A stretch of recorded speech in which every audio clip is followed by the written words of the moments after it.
okay, what do you want us to do? He says, nothing, just keep doing what you're doing. Because mountain bikers cleaning up their trails is a perfect example of the opposite of what they're saying you do. Yeah. So that's the thing, because and again, kids, illegal trails, the first thing they'll say is, well, the shit everywhere, so that's why we're going to knock their trails down.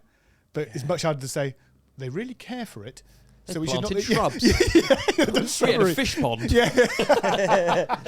I was greeted by a valet.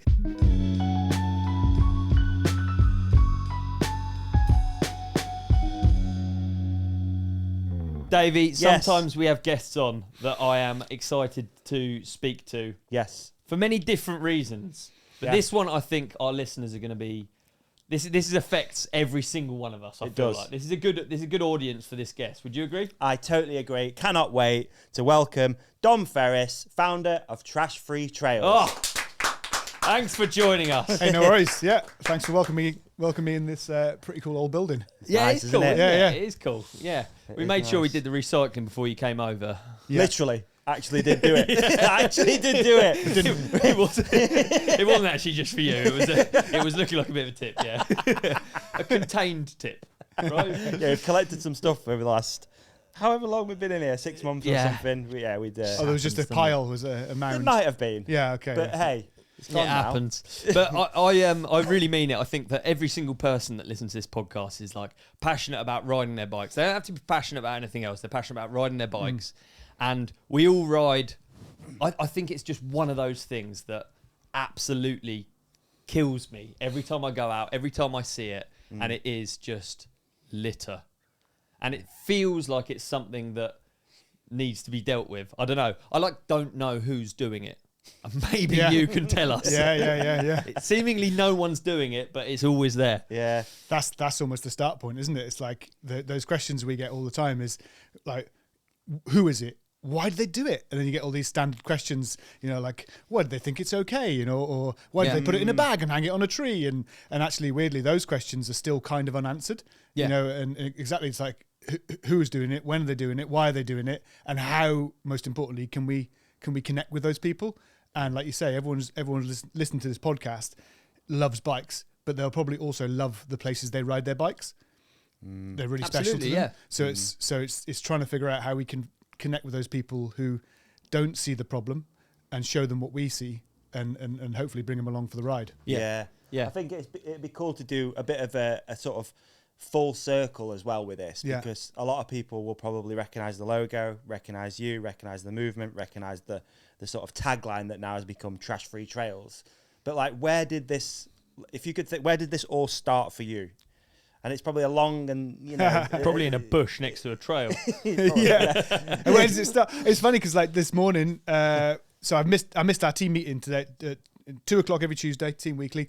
But we do always do something fun around that time as well. So my colleague said, remember to get your 30 words on what you were like in primary school in. Okay. So that was what we were doing today. And first thing I thought of was I once got ostracised from my friends in primary school for punching someone who dropped a crisp packet, and I was like a 7 or 8, and no one spoke to me for like 2 weeks. I was devastated, but I remember it was cheese and onion crisp packet as well. I wouldn't pick it up, and my mum says that's always been something for me, like always been something that I have recognised as like a real sign of disrespect, or something that really I felt like how can you do that to this place? So I don't know, maybe it started there, but like it's long and winding road really. Like I left school early because I couldn't stay inside, and so I became an outdoor instructor. So that was another one too. I started to think, well, we're teaching people how to do a climb or to paddle a canoe, but there's no conversation about our responsibility to these places. So I suppose my brain started thinking that way as well. Right. And then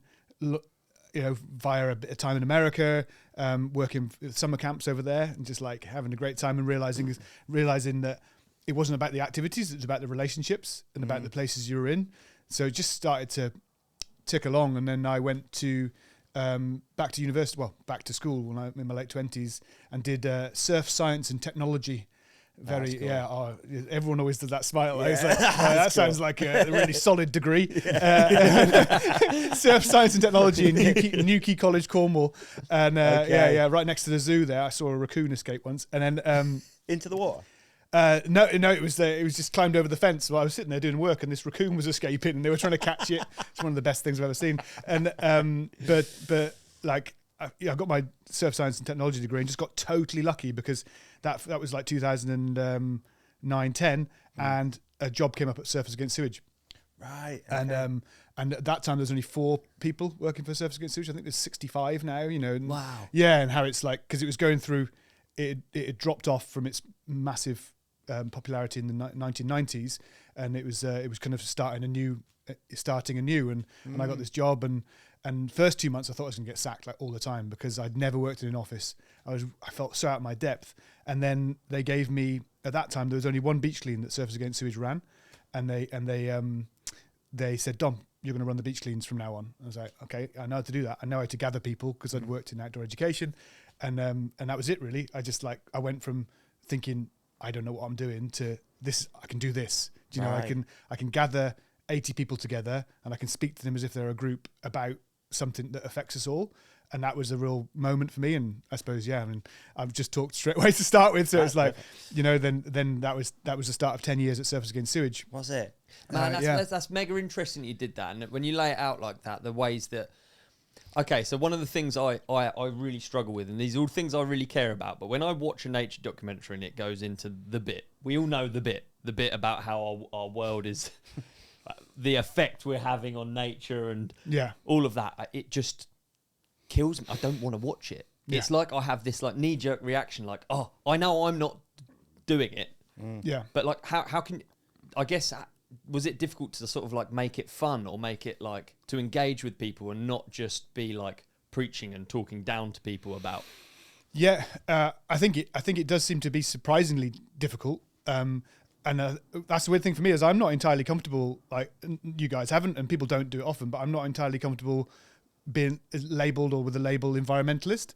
I'd say more, we talk about ourselves at Trash Trails as spark makers.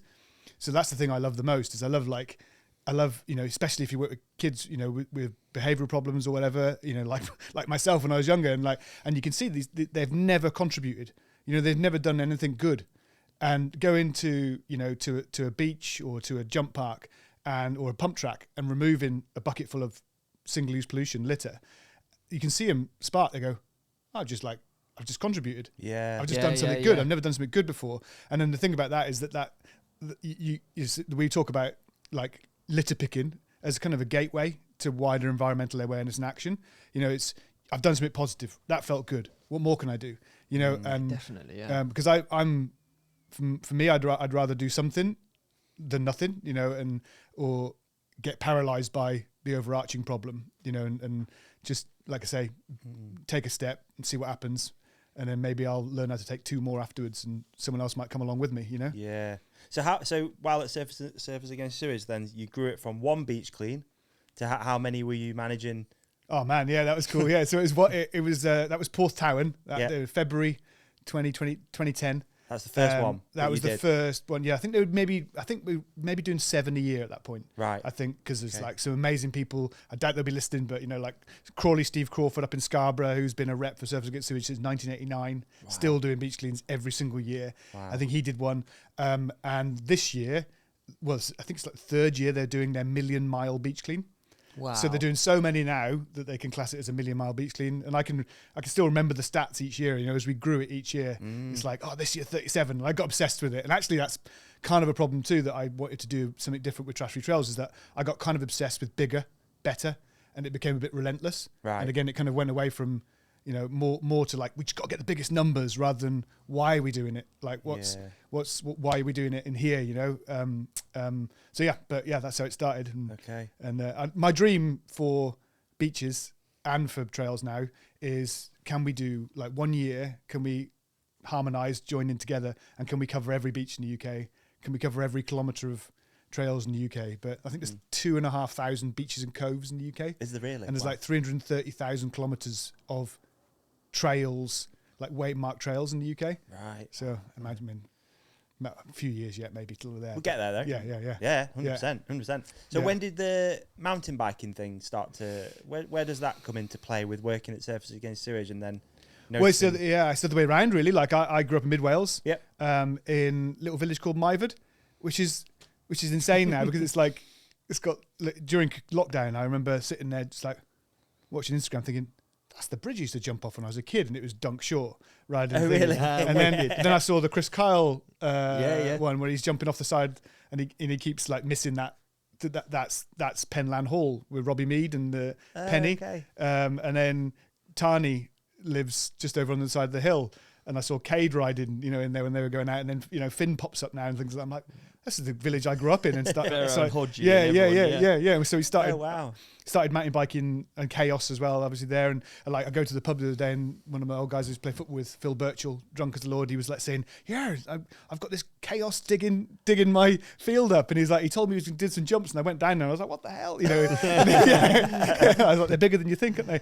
But yeah, I started mountain biking there, just like 1991, I think. Oh really? In 1991, and there was a family that like were real sporty, the Coxons, and they let us use their bikes. Like their mum used to take me, and I'd borrow his bike before or after he'd done his race to start with, and just the bit like the counterculture thing, isn't it? It's like it just felt so cool to be doing something that you weren't meant to be doing, that no one else was doing, that made you laugh when you fell off, and it's just, whole days disappeared. You just spent your time in the woods, and I think it just felt like perfect. But then at the same time, I watched Point Break for the first time.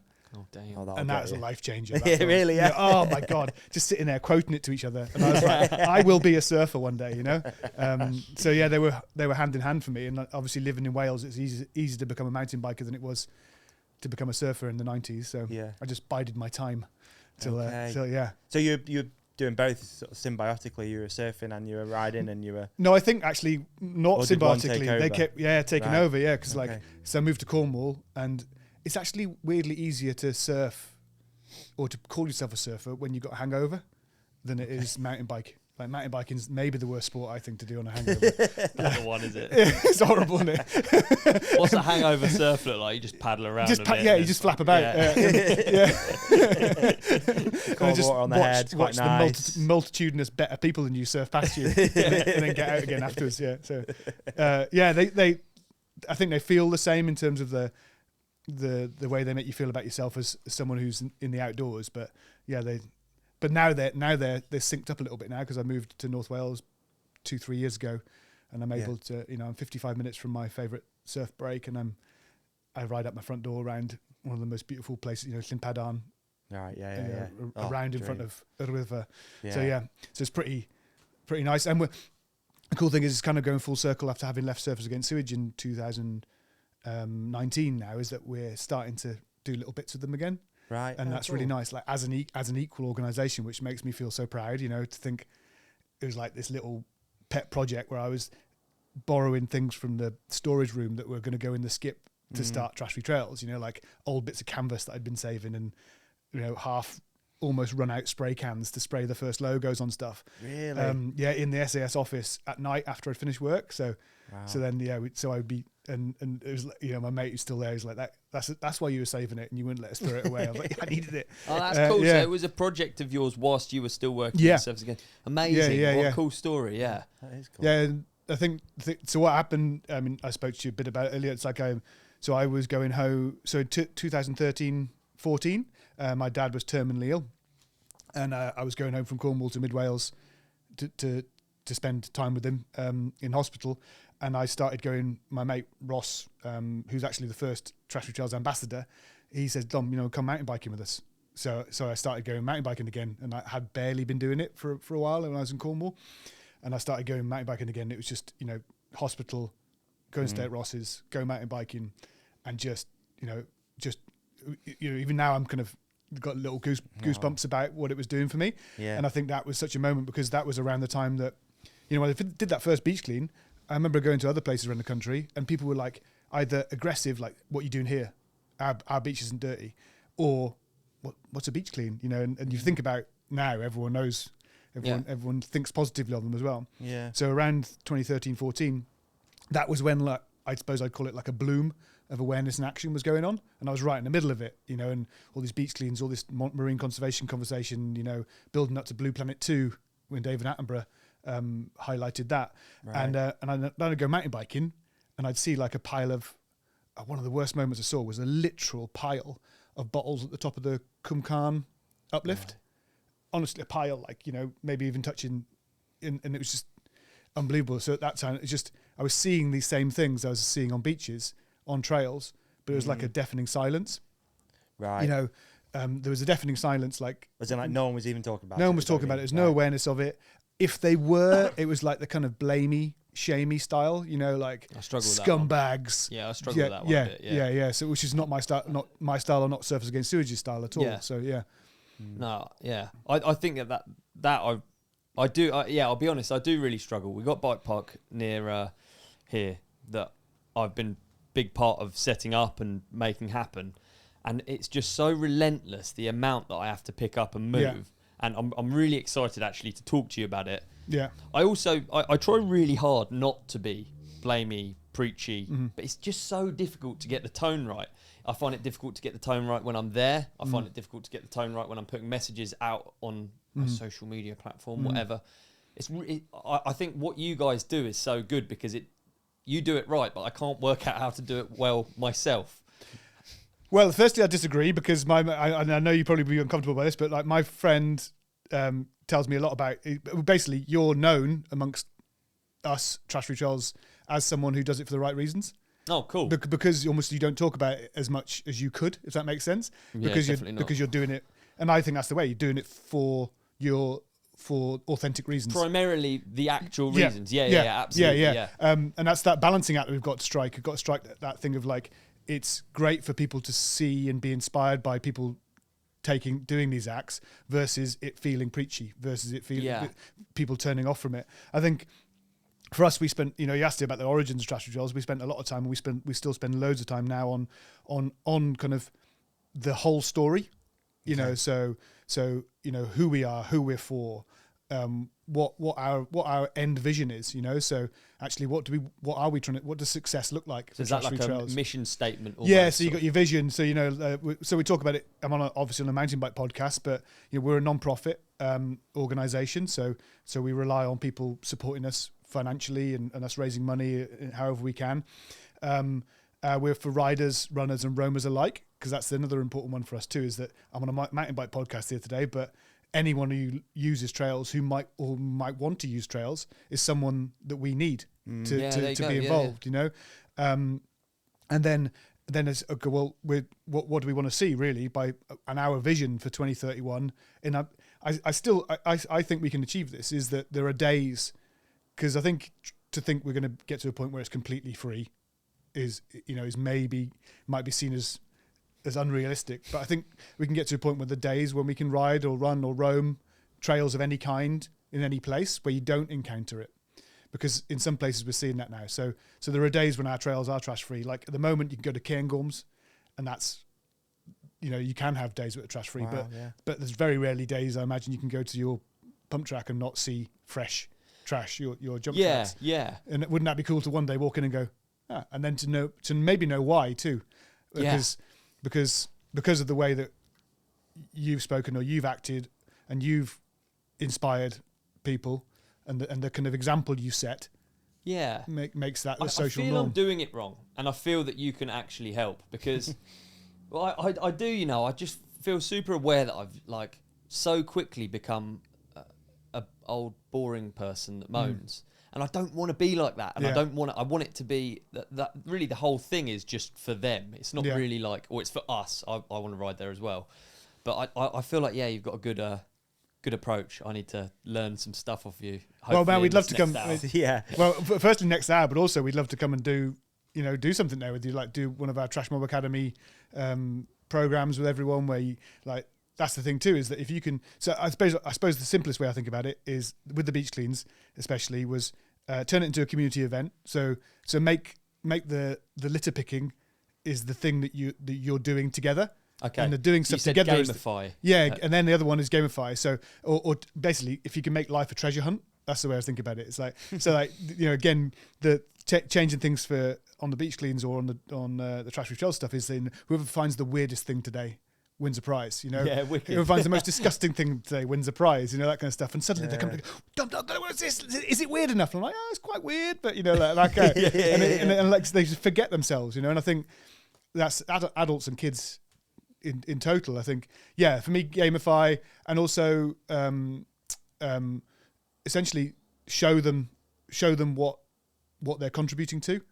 So and why that's important too. So find different ways of connecting people, because like you say, some of the guys at your they might never have even had these ideas presented to them. Yeah. So someone's immediately saying, because we talk about, like, you know, it's kids. That's the first thing. It's kids, and they're scumbags. They've got no respect. But like for me, what does respect mean? So some people, some kids don't even know what respect means. They've never been respected in their life. Yeah. So if we're just saying you've got no respect and you need to respect this place, they're like, what? So there's big chunks missing, I think, in traditional anti-litter messaging. It's just all. It's essentially, it's like, you're a scumbag. Stop being a scumbag. Yeah. I think it's like that with education. Yeah. If you tell a kid that they're badly behaved, they are badly behaved. Yeah. Because they're not positively reinforced. Yeah. At all. They're just told they're one thing. One thing I do think is that it is actually like empowering, and you almost get ownership over a spot when you do look after it. And I hear myself talk and it annoys me, but like I do think that way. Like when I was younger, it was like important to us that it was mint. So like the jumps were all illegal, but it was like we wanted to stay sucker free. So we didn't want anyone coming up and being like, you guys, you litter everywhere. You want that deleted, that line deleted. Yes, we do backflips in the woods and it's really dangerous. Yeah. But we don't litter everywhere. We do things. Yeah. We do care about the spot. Like it was like a point of empowerment. And I think like that's what I struggle to like. This is hard for me. It's hard for me because everything you're saying is actually really, that stuff as a kid is really quite strategic thinking. Because essentially, so I'm struggling to see what you're doing wrong, if that makes sense. Okay. So that's something to talk about as well, about the systems that are contributing to the issues that we call it single-use pollution. I'll explain why maybe later on, but I try not to use litter if I can, for the same reason about the systems. But it's amazing to think that, like if there's a campaign at the moment called Right to Roam. I'm not sure if you know that. So obviously in Scotland they've got the right to roam, and it's I think it's nearly 20 years now they've had this incredible law, and they're campaigning for something similar in England and Wales, and almost they've got the Daily Telegraph or whatever, the anti right to roam campaigners, they've got a playbook, and one of the first lines in their playbook is but the plebs can't be trusted. Look at all this litter. Right. So actually the first thing you can do, they phoned us up right at the start of their campaigns. It was like 2020, and the guys, I was like, well, okay, what do you want us to do? He says, nothing, just keep doing what you're doing, because mountain bikers cleaning up their trails is a perfect example of the opposite of what they're saying you do. Yeah. So that's the thing, because like, and again, kids, illegal trails, the first thing they'll say is, well, the shit everywhere, so that's why we're going to knock their trails down. But it's much harder to say they really care for it. They so we planted should not. shrubs. We had a fish pond. Yeah. I was greeted by a valet. But again, you smile at it. It's like just knocking down these like preconceptions as well, and like I say, it sounds like you're doing some cool stuff, and then maybe it almost like one idea we've had is actually we approached Patagonia for it a few years ago about building a toolkit for people, especially kids, who have unofficial trails and who are struggling to keep them, and to give them a bit of a toolkit to say, look, there are ways that you can help yourself, because there are these things that they're gonna use, these standard things to get your trails taken down, and if you don't play the game, which is a bit strange because I want it to stay counterculture for them, because that's the exciting part, but you can do a few things that mean you might get to keep them. Do you know? Yeah, totally. Yeah. And like I say, if you're speaking in that way at your trails, something else must be going on. Yes. and I think you are right. Like when I turn up, I think your approach is good because it's positive, whereas I find it really exhausting to turn up every time and have all of this, because I know I can do good stuff and my time is valuable in terms of like the one thing in the world where I can actually build really good jumps that provide a lot of fun, and then all I'm doing is just going around picking up like Lucozade bottles, and you just think, like in this moment, I could have really made this just one jump. I could have just quickly made it better for you, and then you could have seen me do it, and then you could do it next time. You know, like it has like a knock-on effect. It's like you make it yeah. I think probably I approach it wrong, and probably that's probably going to be my biggest takeaway. I reckon after hearing you talk just for a bit, I think like that positive mindset going into it, rather than like slouching around and picking up everyone's stuff and being a bit over it. Very quickly, I appear like a grumpy old man then, and maybe that's it. Yeah, I'm not a it's grumpy sad. old man. You don't seem to be. No, man. It isn't. I don't know whether I'm going to say this in like. Yeah, there you go. Yeah, it made me sound like a weird guy because I don't know whether, but it does seem to work. Right, so there's a little section. Do you know the Gwydder trails in Betus? Betus amazing trails. Like, and there's a mixture of a 24k. You know, it used to be the Marion Trail. Oh yeah. Marion Trail, and then loads of amazing off-piste trails, which are almost going to be official soon. They're hoping, and they're going to be the Golfy. Okay. Nice. Yeah. So it's like that's the model they're going for. So it's getting really popular, and there's only one little section of jumps right near the end. It's like 150 meters, and it's where all the kids go and hang out, and it's where I go monthly. I do cleans. I clean the car park and I clean the jumps, and I find, because I do it monthly for the last 13 months in a row I've done it now, I know the accumulation rates, so I know to expect between 50 items in the car park, and I know to expect about 35, 40 in the jumps, and I go up there, and if there's young'uns there jumping, I just go up, so all right, lads, and I just start cleaning around them. That's all I do, cleaning. And without fail, one of them will come over near the end and give me a bottle and just put it in the bag. And I say, "Oh, thanks, mate." You know, and I don't know whether that's I'm not saying, because I'm sure you get the same. I don't know whether that's the way to do it. We do, and I don't think all of them are bad. It's not that. Yeah. It's just my instant reaction to having to just do that work, and I've done it so much. I think that's where I go wrong. I don't mean to talk about myself, but it's just like I guess good it example, is a though, man. good It example. really is. Yeah. Oh, it's Great perfect. example. And like I say, another thing as well, you know, how do you do it is by providing stories as opposed to like, technical good, booklets. It's like case studies. Like, well, when Olly's working on his trails, this is the things he faced. I think maybe, and again, I'm probably being selfish because we've got our spring clean coming up, but one thing that could work is that you have an event. I'd love to, and actually bring, make it really attractive to all of the people that ride it. Even the kids that might be the ones that are dropping it, get them to come there and then get them to kind of feel that atmosphere and actually stand there for a second and listen. It's like, oh shit, yeah, I never, because you might even not be ever engaging with what you're doing. Yeah, it's true. It is so true. Yeah. Everything you're saying is true. Yeah. I've got a funny story. I filled up, it was probably a ton bags worth the other day because we just had a reopening and it was very popular. And it was a huge amount. I couldn't believe it. It was more than I ever expected, honestly. It's probably the biggest cleanup I've done. And kid came over, gave me a bag, and I thought, wicked. He's bought up a bag. He's thinking about it. That's so good.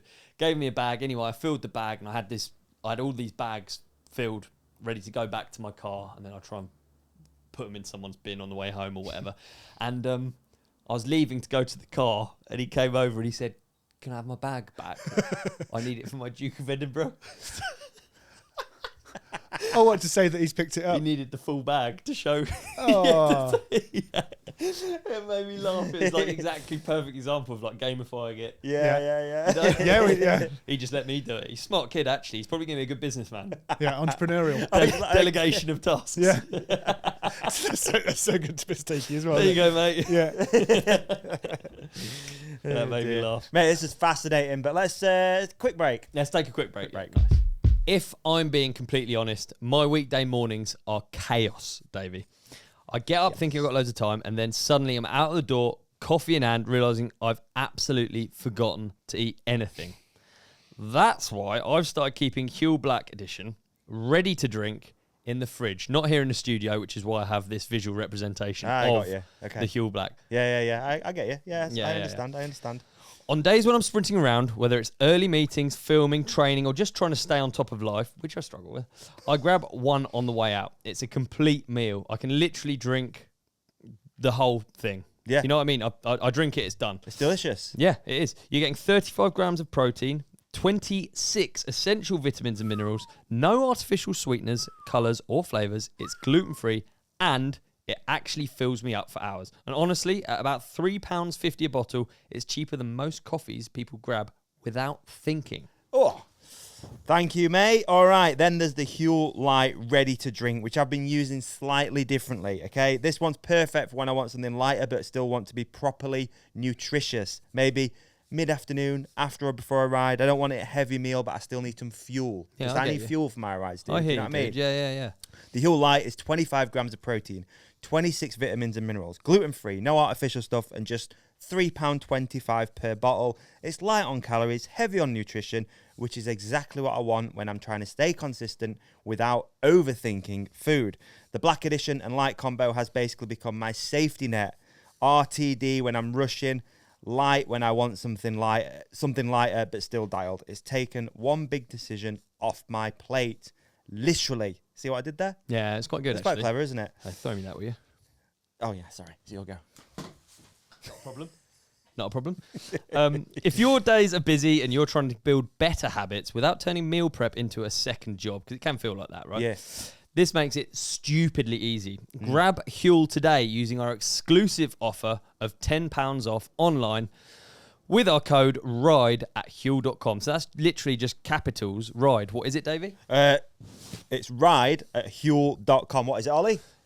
Just quite simply, it's RIDE, RIDE, at HUEL.com for a whole £10 off. What is it, Davey? Okay. Anyway, massive thank you to HUEL for partnering with us and the show. We really appreciate it. Honestly, if you're skipping meals, training hard, or just want to eat better without the stress, kick off 2026 with a brand new habit. Hit your nutrition goals. You'll feel better. You'll look better, like us. And what's not to love about that? So big up. Thank you, HUEL. We appreciate you. HUEL.com. New year, new you. HUEL you. Yeah, Davey.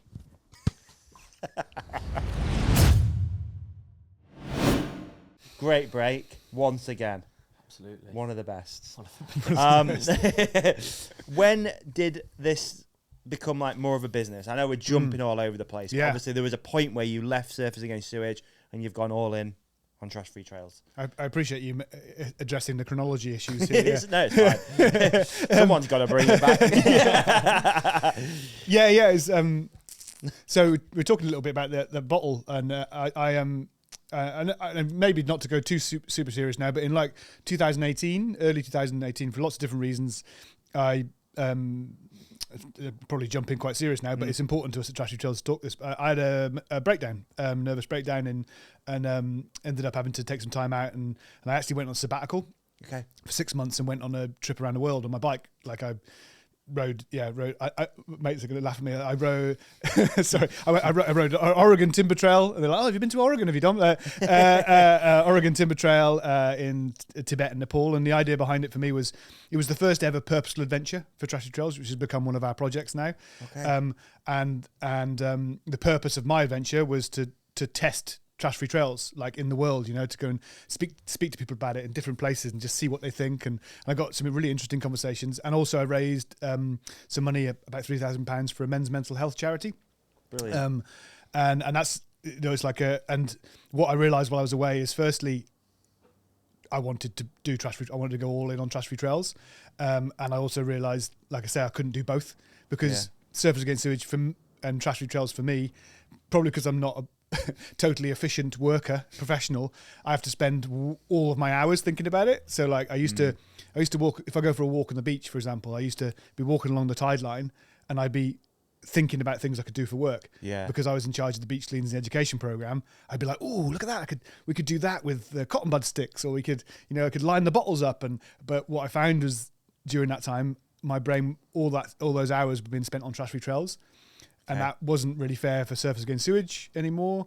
And also it indicated to me, it's like, right, it's kind of like now or never, So I came back from the sabbatical, had a bit more time at Surfers Against Sewage, realised it, kind of like I'd already realised it, but really realising it. And and then just went all in at 2019, off the back of Trek bikes, giving us. They were the first people to give us some money. So massive shout out to Jez Loftus. I'm not sure if you know Jez. He's just left Trek, but become one of my best friends. But he stuck his neck out for us. Like without him. Do you know him before, or you just reached out? No, but again, I sent a few emails out to people with a proposal to support me for my trip. And Jez and Rich Baber Acotic were the first two, and they both offered me a bike to use. And then I spoke to both of them, and then I really worried that I wouldn't get a bike because I was like, oh no, Jez has said he's going to go and speak to Rich Baber, and they're going to withdraw the bike. But then I realised what a lovely man he was. He's like, look, Acotic, they're going to be better for you. That bike's better for you. They can get you one straight away. I'll just support you in another way. So that was the one. And I think that's the thing with Trashy Trails, is that we are a bit different in our kind of founding purpose, is because a lot of our initial volunteers came to us because we were talking about mental health. Right. And about what having purpose has done for me, and that I've seen it do for others.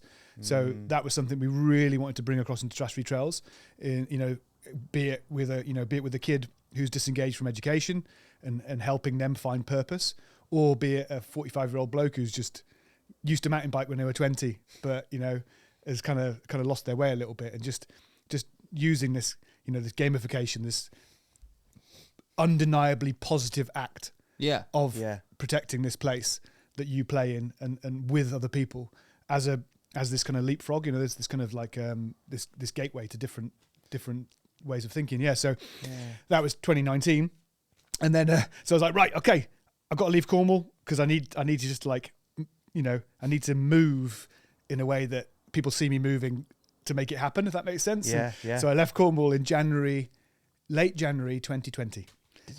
Without a house. Really? And then COVID hit. Oh. And I was homeless. Really? And all the partners were like, yeah, we're just gonna reassess. Oh, fuck. Like I'd left my job. And so it was an incredible moment.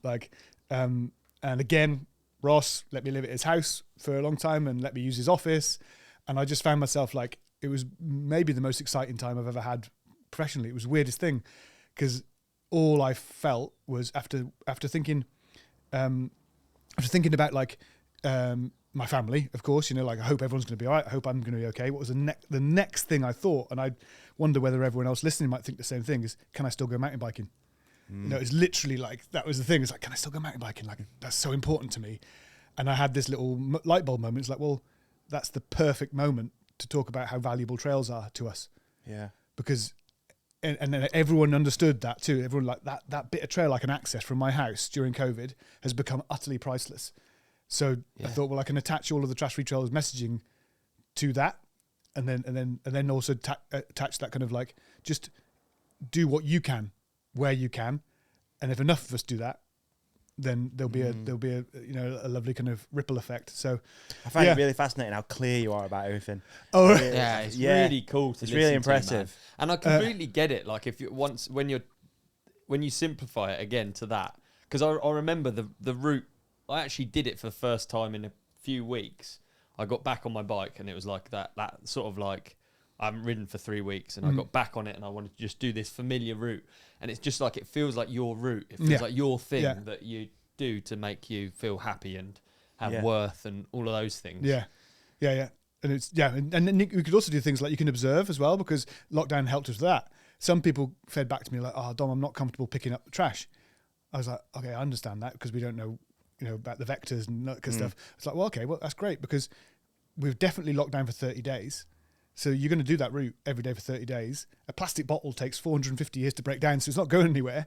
So actually just take a pause and move it down. Just kick it out. See if it starts to change colour because of degradation, or see if sadly it entraps an animal, or if it's attracted another bit of trash, because litter breeds litter, sadly sometimes, so that was the theory there, and that was but then 2020, that was 2020, but then we did become a CIC. So literally 2 weeks before COVID lockdown, we became a community interest company. So I went from me just doing it essentially voluntarily and like as self-employed almost, if someone wants to give us some money to run a project like Trek did, I became a CIC, and that was just an incredible moment, like an amazing guy who's helped me out setting up setting us up as a company.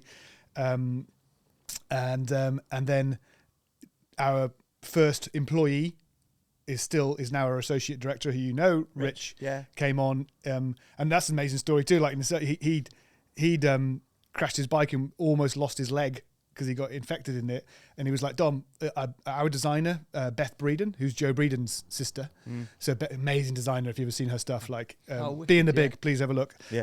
Incredible designer. So she's my friend from Surfers Against Sewage days, and then she was like, my cousin he's into this, and he's just done a degree of psychology and mental health, and he's really and he'd like to speak to you, and he was basically, look, Dom, I love this, I've got nothing to do, I'm in hospital, get me involved. And he just got involved, and he got involved in developing our first Trash Mob Academy education program, working with a bunch of kids with this amazing woman called Jo Shui in Wakefield. And the rest is kind of history now. There's like 9 of us now. There's 9 of us in the team. We've just Did you have I could go on for much longer about the team, but was this the goal? Does that make sense? Like no, where you're at now with having a team and all of these things happening, and it's a good question. Was this? It's interesting. The plan? So for me, like again, talk about like founding principles. The big one. I use a lot of marine analogies still, because it's easier to talk about a marine food web than it is to like mycorrhizal. Sometimes we try, but I talk about it as like I definitely didn't want and don't want us to become a big organization. And I know that hopefully that didn't sound like cocky or anything, like, but however well it goes, I don't want us to become an organization just for an organization's sake, if that makes sense. Yeah. So like one of those sort of black holes, like some of them feel a bit that way, don't they? Yeah. And like you almost spend most of your time trying to keep the organization running as opposed to doing the work. And that's easy to say, and every year goes by, it kind of gets harder to stay away from a little bit, the realities of life. But I was always like we're plankton is the way I see it. It's like we're plankton in the ecosystem, the food web of environmental organizations, and I just want to be really good plankton, and because actually you're vital as well, but the one thing you can signal to other organizations, then you can signal that you're not there to like creep into their area. It's like, this is what we do, this is how we do it, this is why we do it, and we want to keep doing that well, and we want to work with you in a way that essentially, if we both join forces, we can achieve something greater than the sum of its parts. There is a little bit of competition in everything really, isn't there? And that's in NGOs as well. And I thought I talked to you a bit earlier about the bigger. I didn't want to just be bigger, better, record. Didn't want to use these terms. I wanted to think about how we could talk about the outcomes of our work. So we removed, since 2019, we have removed and recorded 633,000 items of single-use pollution from trails. So it's probably over 1 million in terms of, because that's the stuff people have reported to us. Yeah. I'm grumpy with you because you were like, I've just done a ton of trash. I'm like, we need that data on. I've noted. I'll get on it next time. Yeah. So like, it could be 1 million just from your plate, but like, yeah. So I was thinking, well, that's fine, right? That's great. You could report that, but that's not really impact. It's like, what was the outcome? What was the result of having removed those items from the trails? So have we improved the ecosystem? Are less animals dying through getting trapped in it because you've removed it? Are people who've joined in feeling like more effective stewards of their trails? Have they learned something they've taken on to their own life? Like you talked about the kid who's done that helmet. Like that's something that you've engaged with them on, that they've then used to develop. So rather than just saying we had a nice helmet, it's like, okay, well, the outcomes of the helmet were that this and this happened. So that's what's really important to us, is thinking about how to create actual impact I'd rather create impact for one person than impress 1,000. Do you know? Yeah, beautiful. Your quote machine, dog. Quote machine.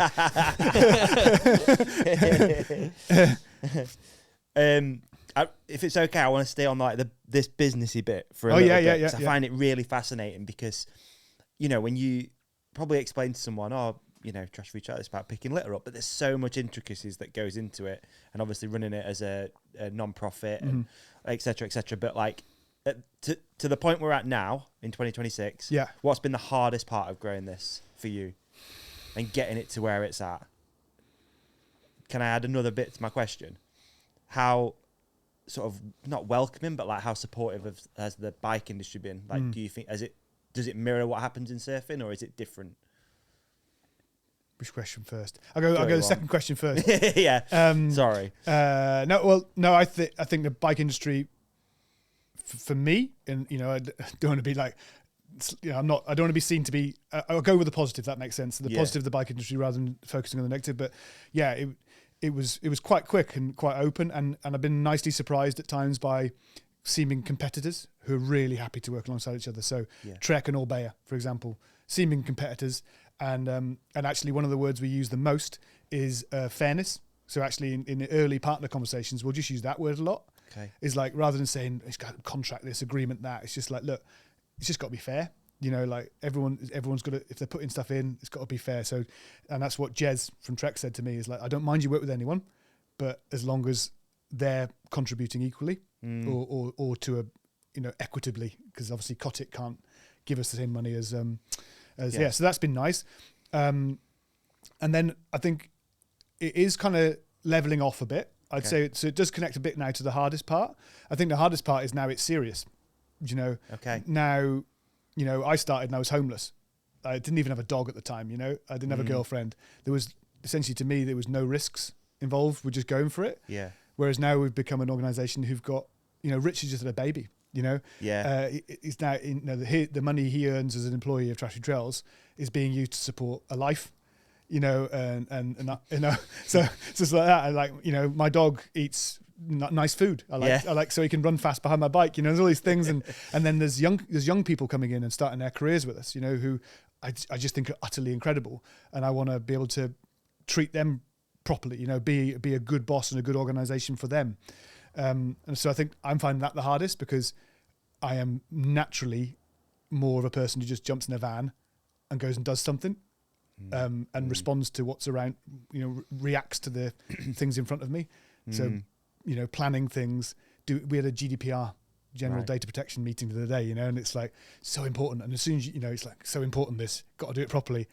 Got to make sure I communicate that I'm not being like, a knobhead in the corner going. So the transition almost to being a company owner and a boss and well, just someone who's got to set the tone from things that I don't naturally. Again, speaking about mountain biker, someone who wanted to surf, it's not something but then it's also something when I step back is like, what an incredible thing to have been able to do.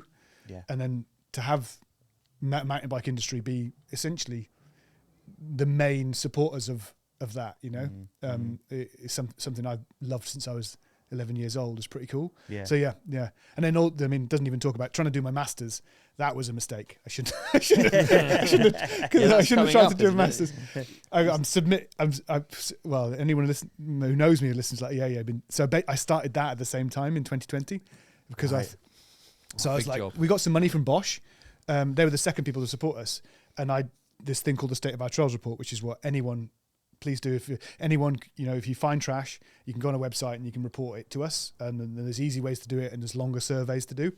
And that all goes into our State of Our Trails report.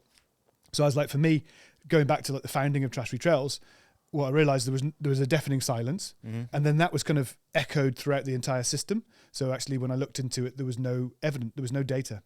So prior to Trash Free Trails, there is no data anywhere in the world on litter, single-use pollution on recreational trails.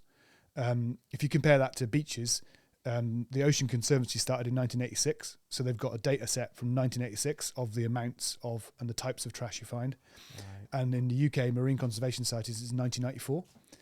Okay. Nothing for our trails, so there's no science. So in other words, if I want to try and create change, I've got no data to go to a policymaker, to go to government and say, look, there are X million things on trails, and it is doing these things. There's no evidence. So I was like, right, okay, that's quite exciting. Yeah. Because we can contribute to that. We can help change that. So same time as Trash Free Trails started, the State of Our Trails report started. So we go and do a trail clean. What have you found? how much have we found? Where were the hotspots? Jump parks seem to be a hotspot, for example, right? Okay, what kinds of we find a lot of energy drinks cans of a certain brands at these places, so it starts to build the evidence up. And in a classic sense, I've forgotten the initial question here, but yes, Same. it was how challenging it is. So Bosch gave us some money to start that project, Bosch e-bike systems, and I was like, well, okay, we'll do. If you're going to call it a scientific project, we may as well actually partner with a university, because what's more scientific than a university? So so I phoned the guy I knew, who's now my supervisor, and said, what do you think? Shall I do it? And I thought he'd just laugh me out of the room. Like, I've got a degree from Surf Science and Technology. And he went, yeah, not a bad idea. And, oh, shit. And it was meant to be 2 years. Oh, really? It's now 4 years. So. And what is it in? What's the... I'm going to read it. Essentially, it's just in setting up a monitoring program to monitor the amount of single-use pollution that's out there, the makeup of it, and the impact it's having on the ecosystems. Okay. So then the next step would be to match that up with the other ecosystems. Right. So for example, we know through our surveying that there are 37 items of single-use pollution on average per kilometre in the UK trails. So that's a number now that's comparable to about 90 or 100 on beaches. Wow. So then when you can have those comparisons, and then to go into more detail, for example, you could about 26% of the items that we found. So if you think 633,000 items, 26% of them are single-use drinks containers, cans and bottles. And having that data, we were invited to join a coalition of organisations campaigning for a deposit return scheme, and that was 2 years ago now. We joined that, and in October 2027, so next year, we're going to have a deposit return scheme in the UK. It's so good that I've seen that in other countries, and just you think, why doesn't this? Because it even helps like homeless people. They get money from it. It just like works. It's like an ecosystem, isn't it? Yeah, it's amazing. Yeah. So this is almost like breaking news a little bit, because I've never heard of it. So can you explain? Can we just dig into that? You've seen it. You're a gigger. You've seen it at gigs, right? The cups. Yeah, of course. Yeah, you go back, you get 10p or whatever you get for a plastic cup at a gig. So we're going to do a similar thing in the UK. So could you explain what this is going to look like?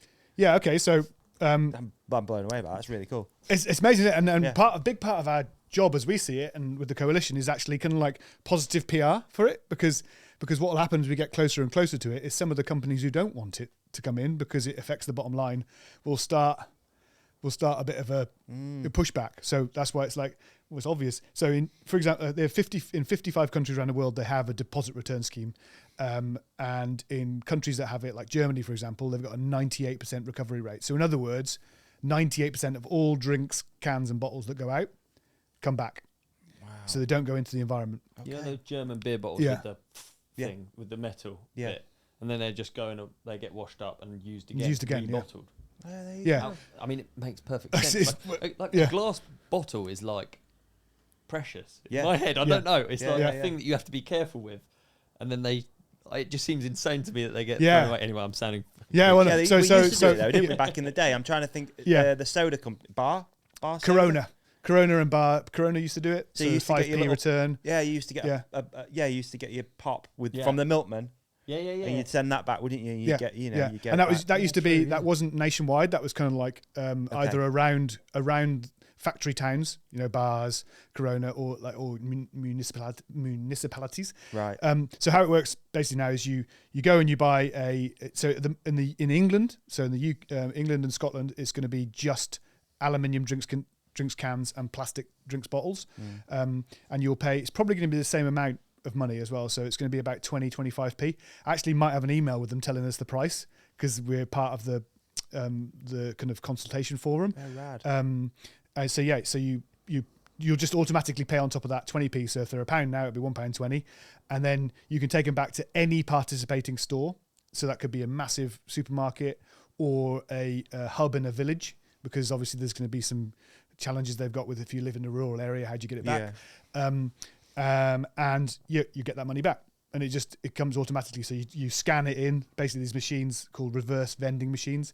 You just go boop, boop, boop, scan it through, and it just goes straight back onto your bank account or your card. So satisfying that. Yeah, know about that being started. That's really cool, isn't it? Yeah. That No, I seems didn't. like I it's had no actually a idea. massive thing for Absolutely, the yeah. country. Yeah, but so they've had one in Ireland since February 2024. Right. Yep. And they've already reported a massive decrease in the amount of cans and bottles in the environment. So essentially, like, for me, it's the most exciting thing. It's the most exciting thing since I've been doing this work. Is Like we're on fire. we got a fire. Yeah, we got Oh God. yeah. So since I've started work, because like I say, 26% of what we find are these drinks containers. So I reckon within 6 months we'll be finding significantly less. How cool is that? Yeah, and then the cool thing is it has a knock-on effect as well. So they find that actually you get like a 30% reduction in the cans, but it might cause like a 48 or 50% reduction in litter. Yeah, because litter you don't see it, you don't breeds do it. litter. Yeah. So it's just. Will it be like a clean slate that we start from? Yeah. So, for example, could someone? Okay. Sadly, so you yeah. couldn't go out and just collect everything and go back and get 20. Yeah, but that's might interesting. start We're thinking about that. We're thinking about because so there's a few things like I want to use these platforms as a way to. So there's one issue with this a little bit is that all of these NGOs who are providing non-governmental organisations like us who are providing this data aren't being supported to provide their data by the policymakers, the government that are using them. So we're raising money through bike companies, that kind of stuff, and then we're trying our best with this data. We're giving it to them, and they're going, "Oh, thank you very much." He's like, "All right, you want to support that?" So there's some cool things too. Like in Ireland, they've got maybe like £30 million of unclaimed deposits. Because if they get littered, so one of the reasons it would be unclaimed is that it's been littered.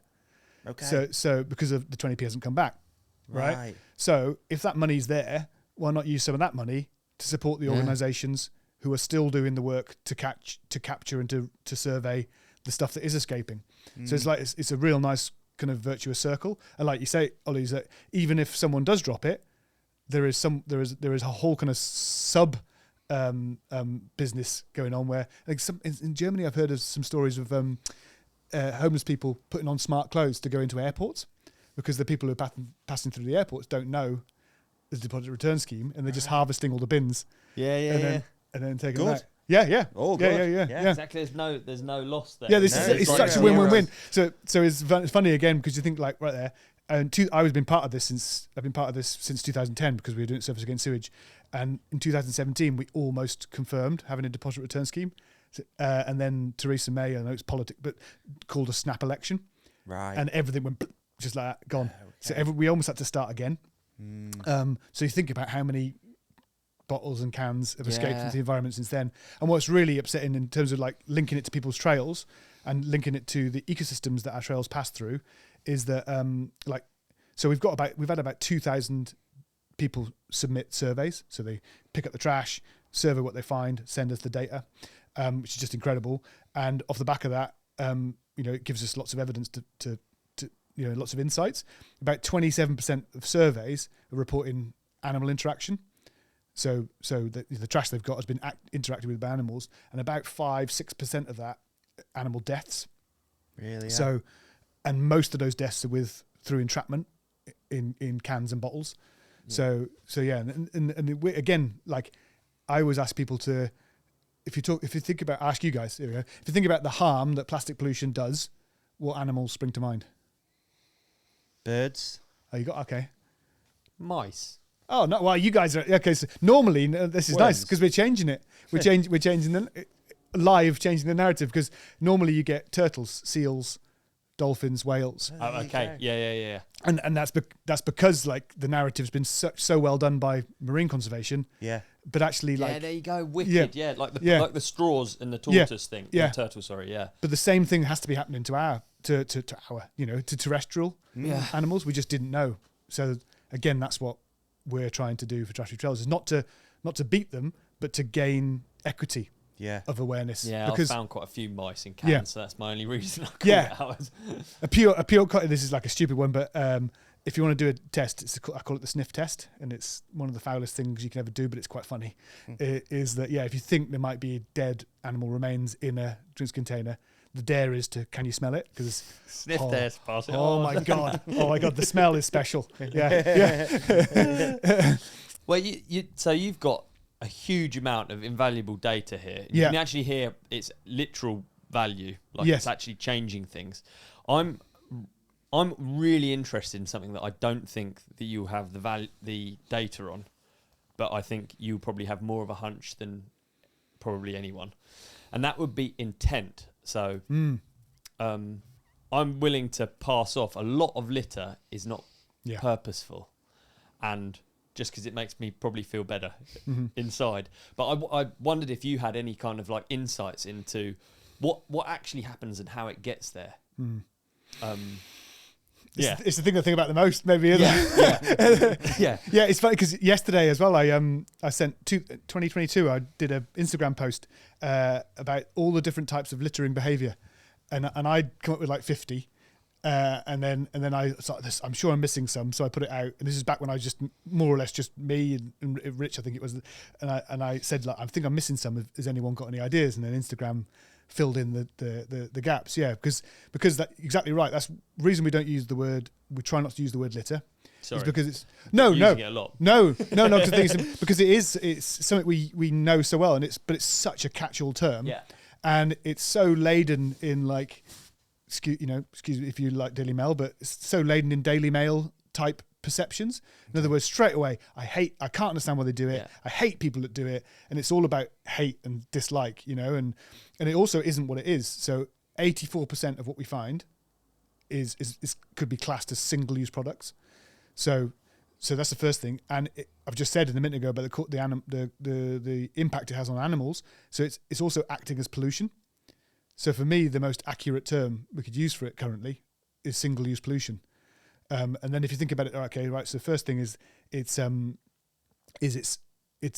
these single-use products, and that's always circling back a little bit to how you're finding, like, how can I solve this problem at my trails? I'm trying my best and it doesn't seem to work. Yeah, is because every year the amount of single-use products we create as a society is increasing. It's like it's going to keep escaping, and then it escapes through so many different ways, doesn't it? Because I don't believe people are just, like you see those dog poo bags hung in the trees. I think I actually am willing to say that a lot of these people, they enjoy the woods, they're walking their dogs, they're not trying to hang them up and leave them there, they're not decorating a Christmas tree. I think a higher percentage than you'd think have intention to bring home or bring to the waste bin. I want to believe that, because I just don't see any point in touching the turd is worse. Like, why are you doing it? If you're going to hang it in the tree and then leave it there, like, just leave it on the floor.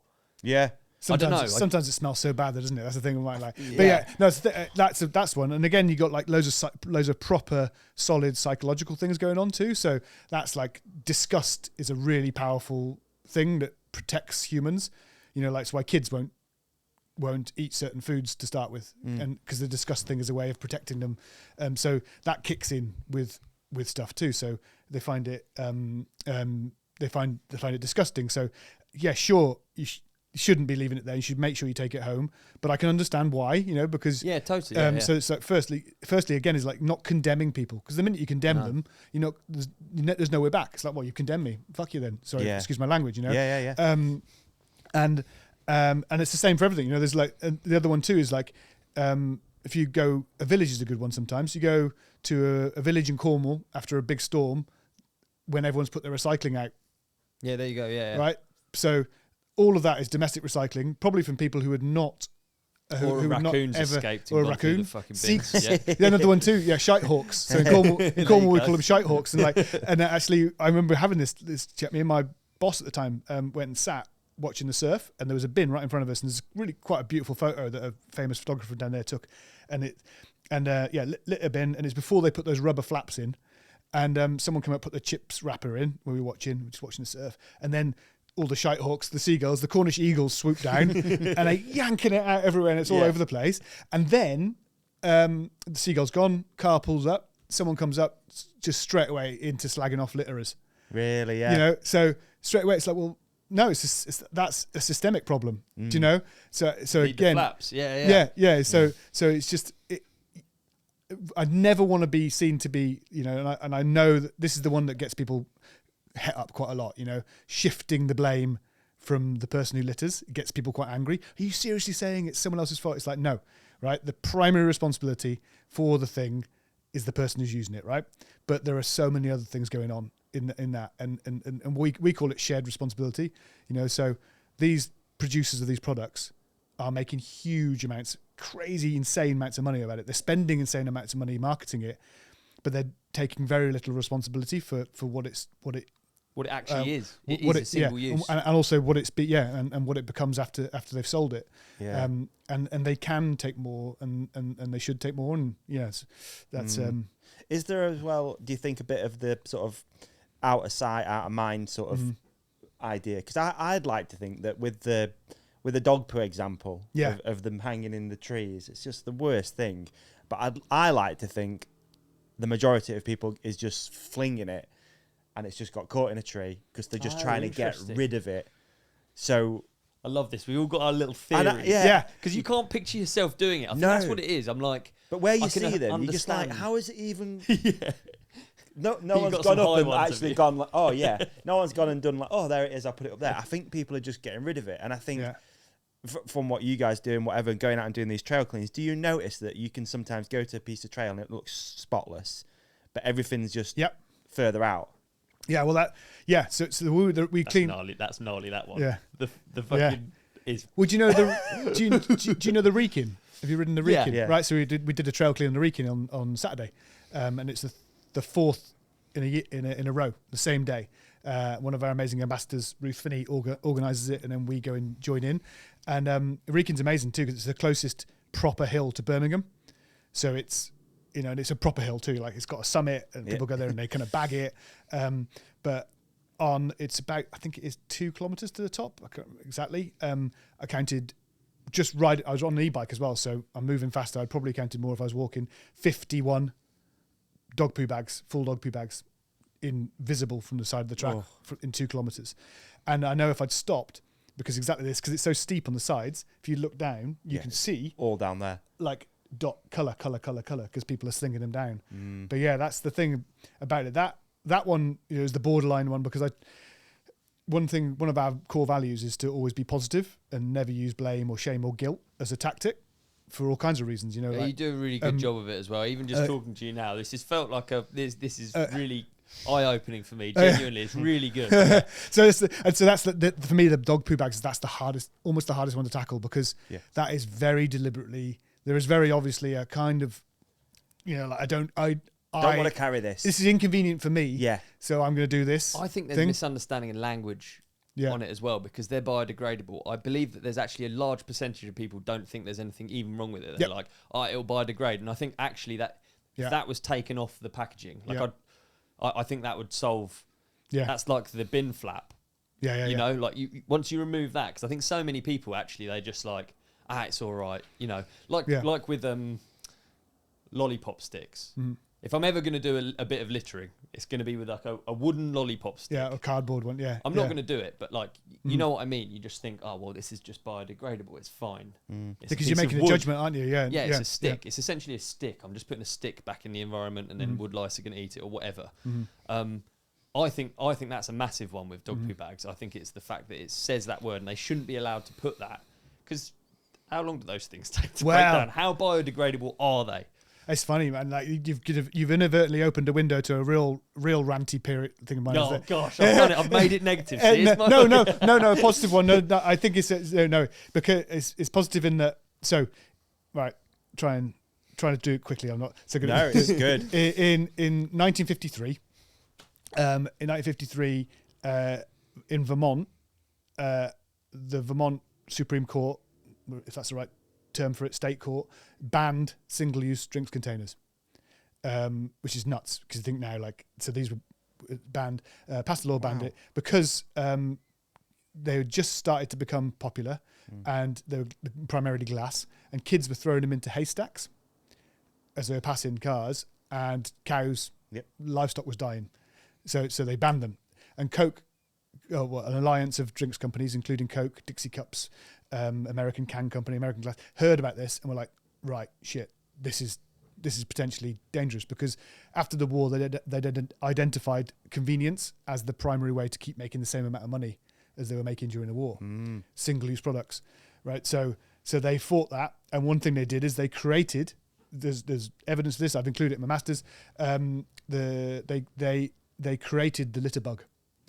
So they actually did the design of the litter bug. So if you Google litter bug, that was them that created that. Okay. And they created the term litter, and they started Keep America Beautiful the year after, and everything was aimed on shifting the blame away from the producers to the consumers.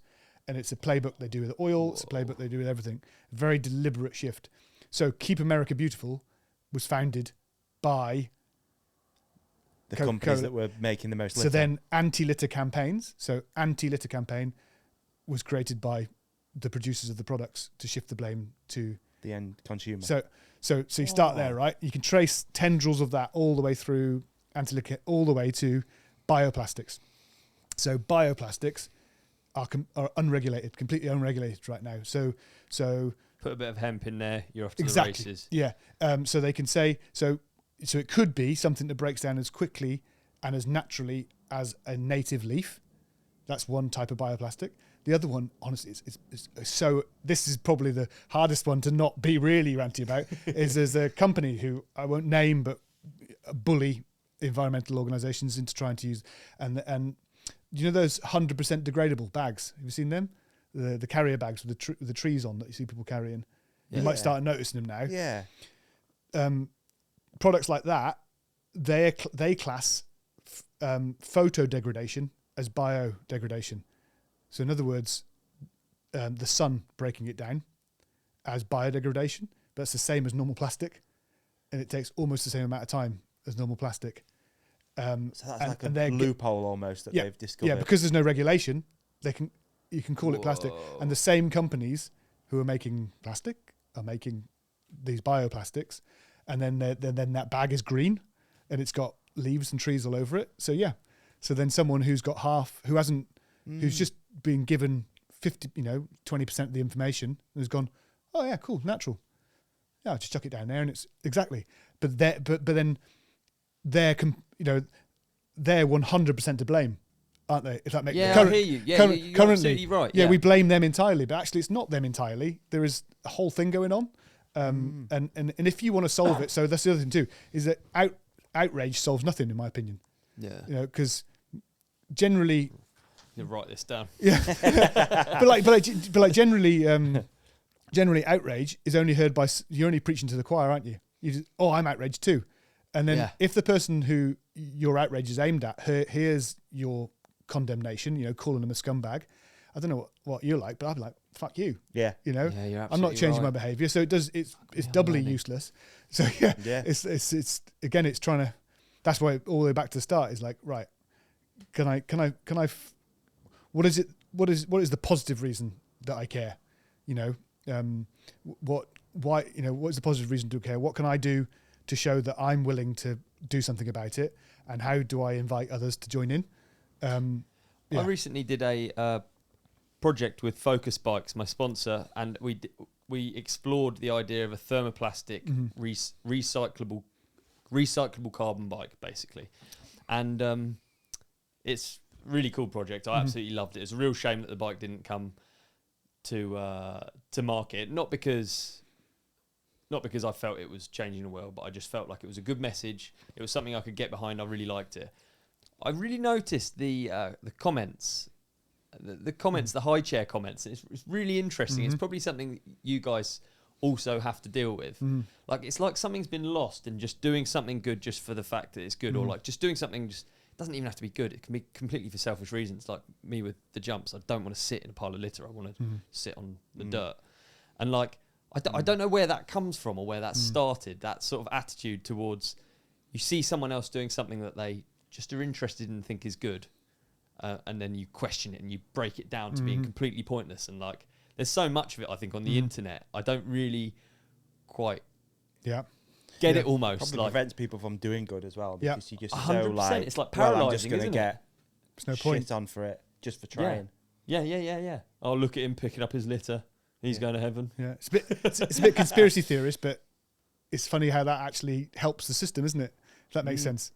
Hey, there you go. Yeah, I know what you mean. Yeah. But I would say, I would come out and say to you, to your face, I really admired that project. I thought that was one of the best films I've seen. I thought you come across really well, and I think it was a cool thing to have done. So, I'm really glad because it's just like it can be just because you want to do it. Exactly, Like all of those people involved did it just because it's way easier to just do the same stuff. And it's a funny thing for me, like as well. You talk working in non-profit and charity, how it seems it's kind of okay to hammer and to rate and to like be, really forensic and pick into how people in non-profits and charities get paid. Yeah. But it isn't. You don't have to be forensic about people who work for ICI Chemical Company. Well, they get paid. Totally. It's 100% really strange. is, It's not that you shouldn't be looking into that, but why don't you look? But also, why aren't you looking into the other stuff that's genuinely not good? Yeah. Do you know, like, okay, so making a bike out of something that might be recyclable, okay, it's not perfection, but it is definitely not making a forever chemical and selling it for billions of pounds. Do you know? It's like if you're going to get angry, go onto their Instagram page and say. Reaction. I did a talk at Kendall, where you had a film on as well, really good film, and we did the Q&A afterwards, and it was really noticeable. I got picked on out of the crowd, and they're like a heavy environmental crowd, and I even got picked on at Kendall. I had to. Yes. It was just a bizarre thing, and in the moment I was just like, and again, because I don't have a good reaction to these things, and I had to just clench my teeth. Well, I'm going to kill you. I can't do it. I can't be positive about some of these things. I just want to like make fun of the dude and make him feel stupid. I can't help it. I just so I had to just like. Hopefully you could do that. Yeah, it's. I think it's quite. It's important. Also important to be yourself as well. Like the thing is that I think sometimes I do worry that I've gone a bit like, a bit too political, do you know? Like, I think it's effective. It has to be. It's actually, ultimately, if it's effective, then it's right. Yeah. Like like I've been moaning on about, I am not effective in my role at this small bit of land that I'm trying to look after in a case study form. So I have to change something. I feel like I'm learning a lot. It's really good. Okay, well, I mean, a nice chat, so it's good. I'm going to take a quick break if that's okay. Yeah, it's an awful segue to the break, wasn't can't it? you go again? Try and do another one. Let's see if you can do it on the spot. He's good at this. He's good. Davey's good at this. Oh, I can Talking be. about Kit Kat wrappers we found. Oh, yeah, okay. Oh, nice. Yeah.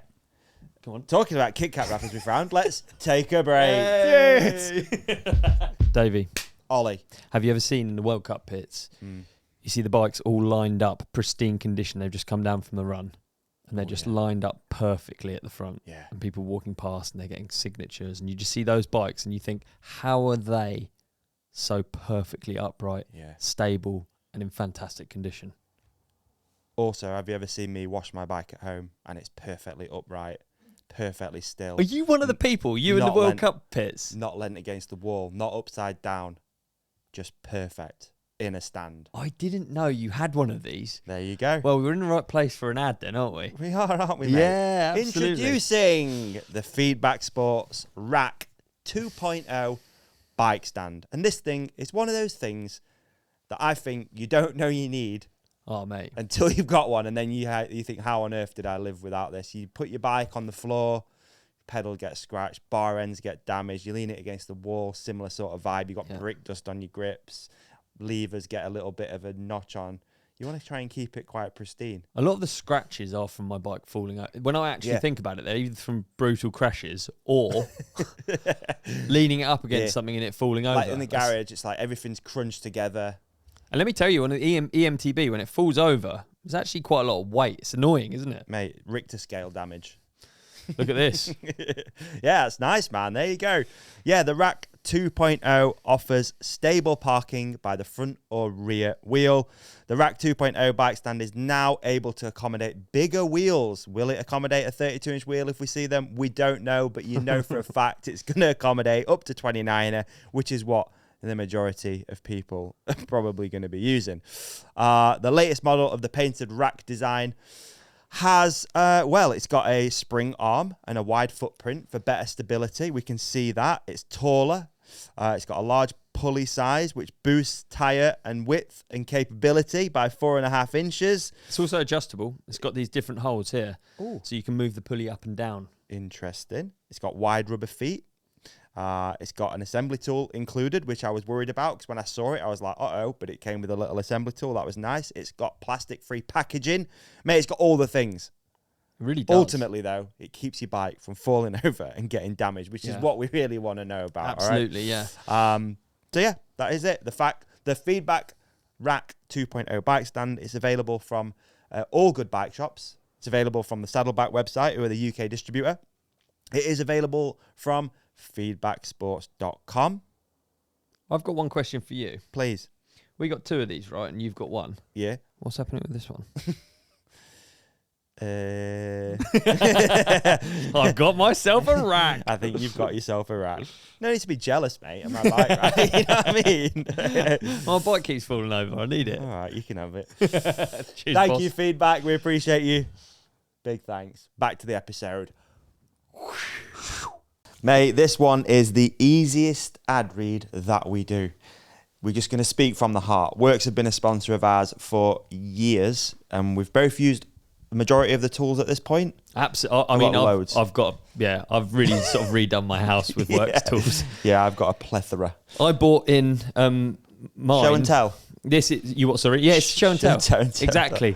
So this is my Hydra shot, and I bought it in because I wanted to do show and tell and talk about the things that I really love about it. Please. Is that okay? I'd love for you to do that, please. So basically, one of the key things beyond the actual function of this, which we'll get into in a second, it's the fact that it's part of the power share system.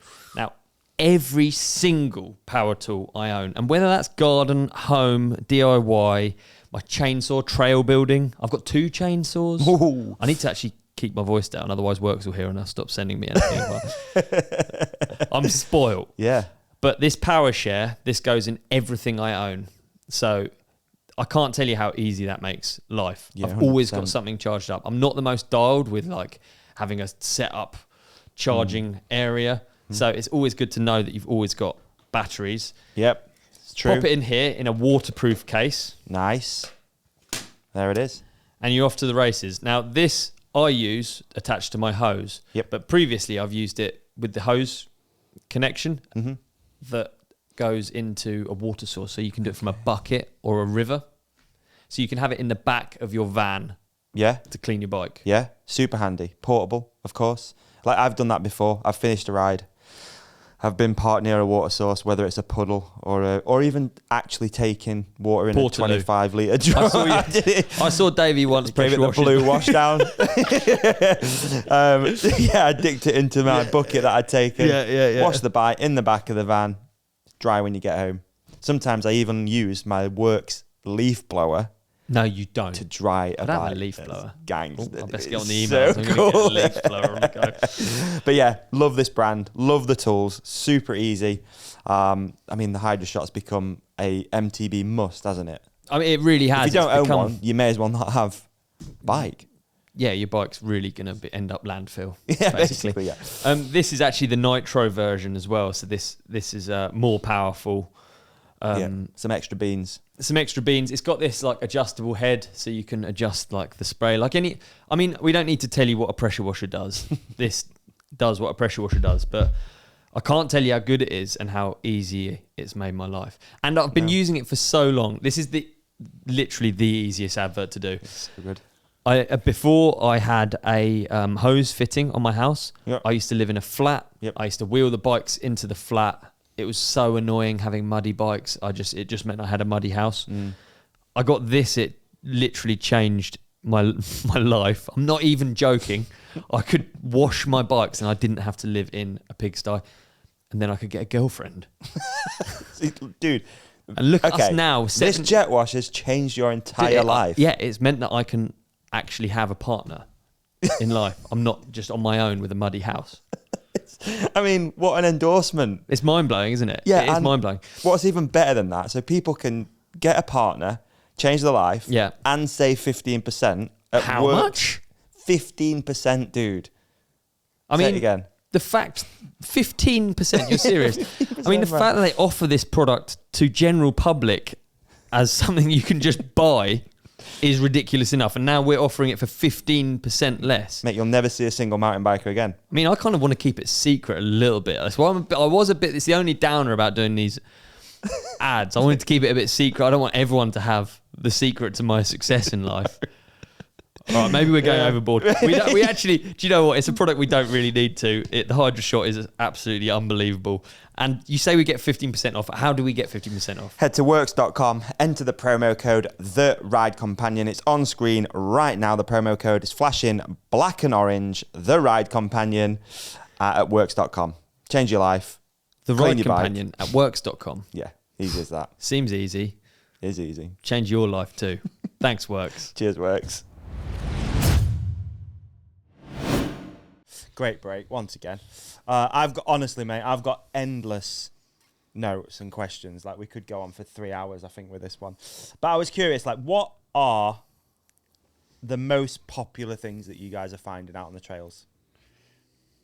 By popular as in like we love them, we love finding them, or £5 notes. Since they've been waterproof, brilliant. or the brands like or types. I mean, a bit of both, to be honest. Yeah, like types. So yeah, naturally, Crisps. we're going to see crisp packets, bottles, stuff like that. Are they like the most common things? Energy drinks. It's mental. It's massive too. Like over 50% of what we find are made up of drinks containers. So aluminium cans, plastic bottles, glass bottles, and confectionery wrappers and food on the go. So So it's fast food.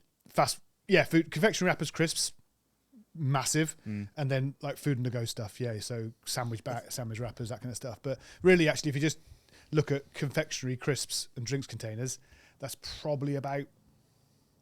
I think it probably comes out about 40-50% of what you find. Is it? So you could, if you sort them out, you can. Straight overnight, we talk about a vision right at the start. That's why I think we can do it, because there's 2 bits of legislation in place: deposit return scheme and a thing called extended producer responsibility. Okay, that have been recently brought in that address both of those things.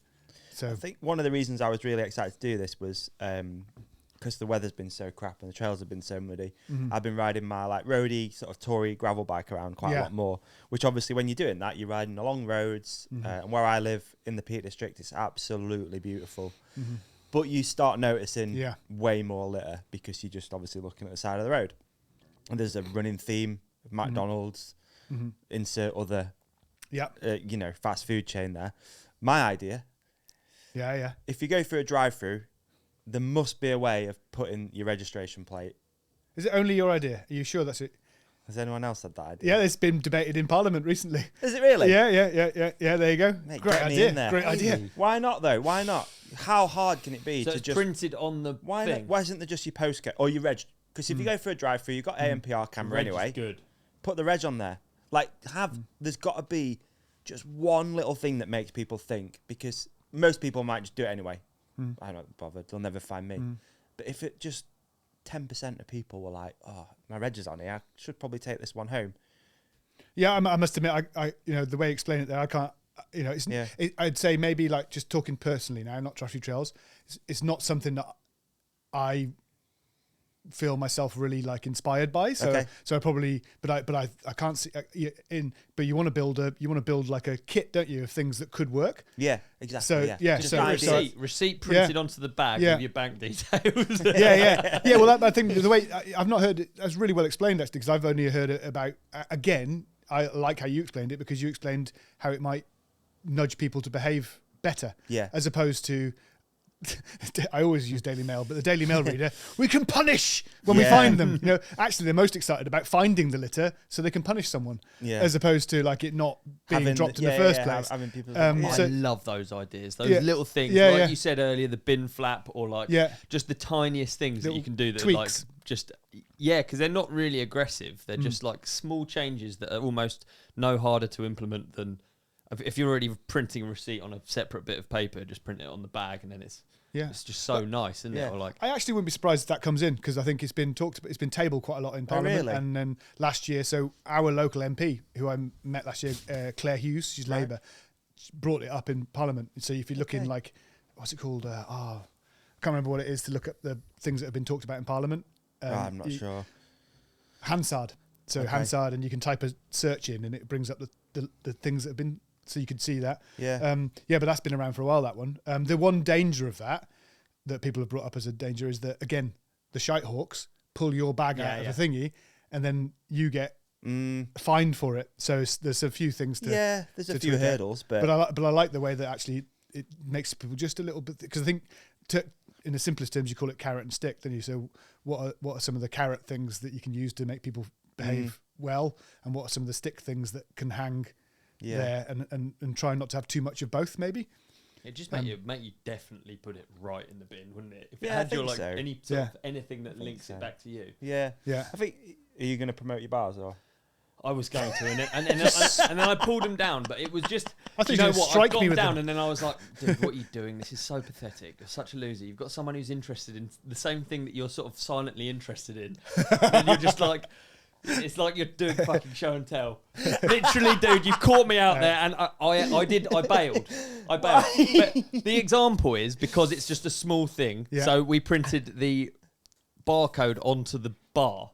Nice. And it was like... Oh, yeah. Do you know what I mean? Dream. It was like, oh, fucking hell. Now we don't have to print a sticker with the barcode. It was just like, you just put it on that. No one cares. It's under your stem. No. It's only better. Yeah, I love those ideas, and like, that's not the best example. No, it's a good example. And it's also... And I was joking about you getting the bars. No, but with your props too. I love props. It's like... another one is, just to, again, one of your buddy, Brendan, I only buy death grips because I like them, because I've got tiny Jeremy Beadle hands, but also because they come in all cardboard. There's no plastic involved. Boom. So it's like, again, that's another idea. I had strategy trails. And we've never got it going, because I sketched it myself. It was back literally on A4 paper, and it was how to be a trash-free rider, or a plastic-free rider. And essentially the idea was that we'd have a web page where brands that make sustainable bike products could pay a certain amount to us to be featured. That's cool. So then if you say you care about this, you're like I love mountain biking, but I find it hard to find the products that align with that, and actually you can come to our website and go, right, I want some grips. That would suit DMR down to a T, because they've always done stuff, and again, it just sounds like an advert, but I can tell you it's like a real actual thing, an actual feeling that everyone there has. But they don't want to like greenwash or like appear like one of those companies. So they just silently crack on with it, which is sort of, I do really respect, but like, it's such a good idea, because they would be probably up for that, I reckon. Yeah. Well, I think we've had, we spoke back in the day with Rory Hitchens. That's right. Yeah. I remember actually. Yeah. But I mean, it's, and then the opportunity to put your logo on our packaging or whatever is like. Yeah. And again, it makes me so upset, because I think there is now a real thing going on where people, brands in particular, are nervous to talk about things that do need to be talked about because of being accused of greenwashing or cleanwashing. There's no wonder you read the comments. Virtue signalling, and all these things. Like, they're all weird things, aren't they? Like, virtue signalling is a bad thing. Woke is a bad thing. Like, what? They've sort of been hijacked, haven't they? That's the problem. Yeah. I think as well, what I was thinking, again, this is just me pondering while I'm out on my bike rides looking at shit all over the floor. I use the word shit. What do you use? Single use. Single use pollution. Yeah. Or shit, as well, You just got to make an acronym about shit. Oh, yeah, let's do that. No. Yeah, there'll be one. We'll come up with one. But like, so let's say one of the big culprits is fast food. Yep. Yeah, we'll put a golden arches in there. That stuff, you can be seemingly 100 miles away from a McDonald's, and yet you still find a Big Mac, a whatever container. Like, what's stopping these big companies from just having a small team that's litter picking? And another example I've got, I don't know if you've been to the offices where Hook It is, that we do some distribution. Anyway, yeah. But like, there's a KFC there, and the car park is full of KFC wrappers, and it's like, you're not even 100 yards from the door and you can't pick it up. So yeah, it's true that. It's like the corner of those business parks is, the windward side is so upsetting sometimes, isn't it? It's so like in your face, blatant. We don't care. We just want to sell the products and throw it out there to the world. But I don't know. Has there been any I'm just nitpicking Yeah, here well, and I just kind of coming up with ideas. But like, as the bin conversations, why can't McDonald's a bin? That was but good. why Bin can't conversations? That was good. Nice, You did a secret one in there. Why can't McDonald's have a person going round and just picking stuff up? Like, how much does that probably positively affect the brand? You know, just to be seen to be doing a little bit of something, and I'm sure they can afford to have a few people litter picking around a town centre. You know, I don't know. They're just throwing ideas around of what things I ponder about while I'm out It's riding. interesting, actually. And I'll take it almost like as a way. You talked a bit about hardest part about being an organisation and growing. So I'll use it as a way of like bridging to that because.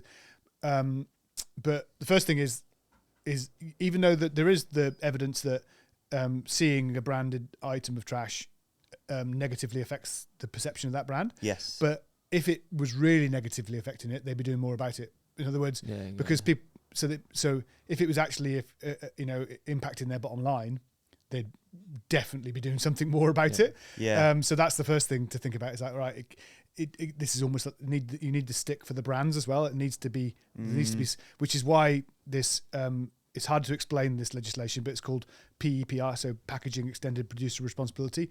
Is they are now paying fees for the packaging they produce and the packaging and getting reductions for the packaging they get back in and reuse. So it's a circular economy legislation. It could be incredible because it could be that every KFC thing that is found or that isn't returned back, they get fined for. So it'll start hitting their bottom line.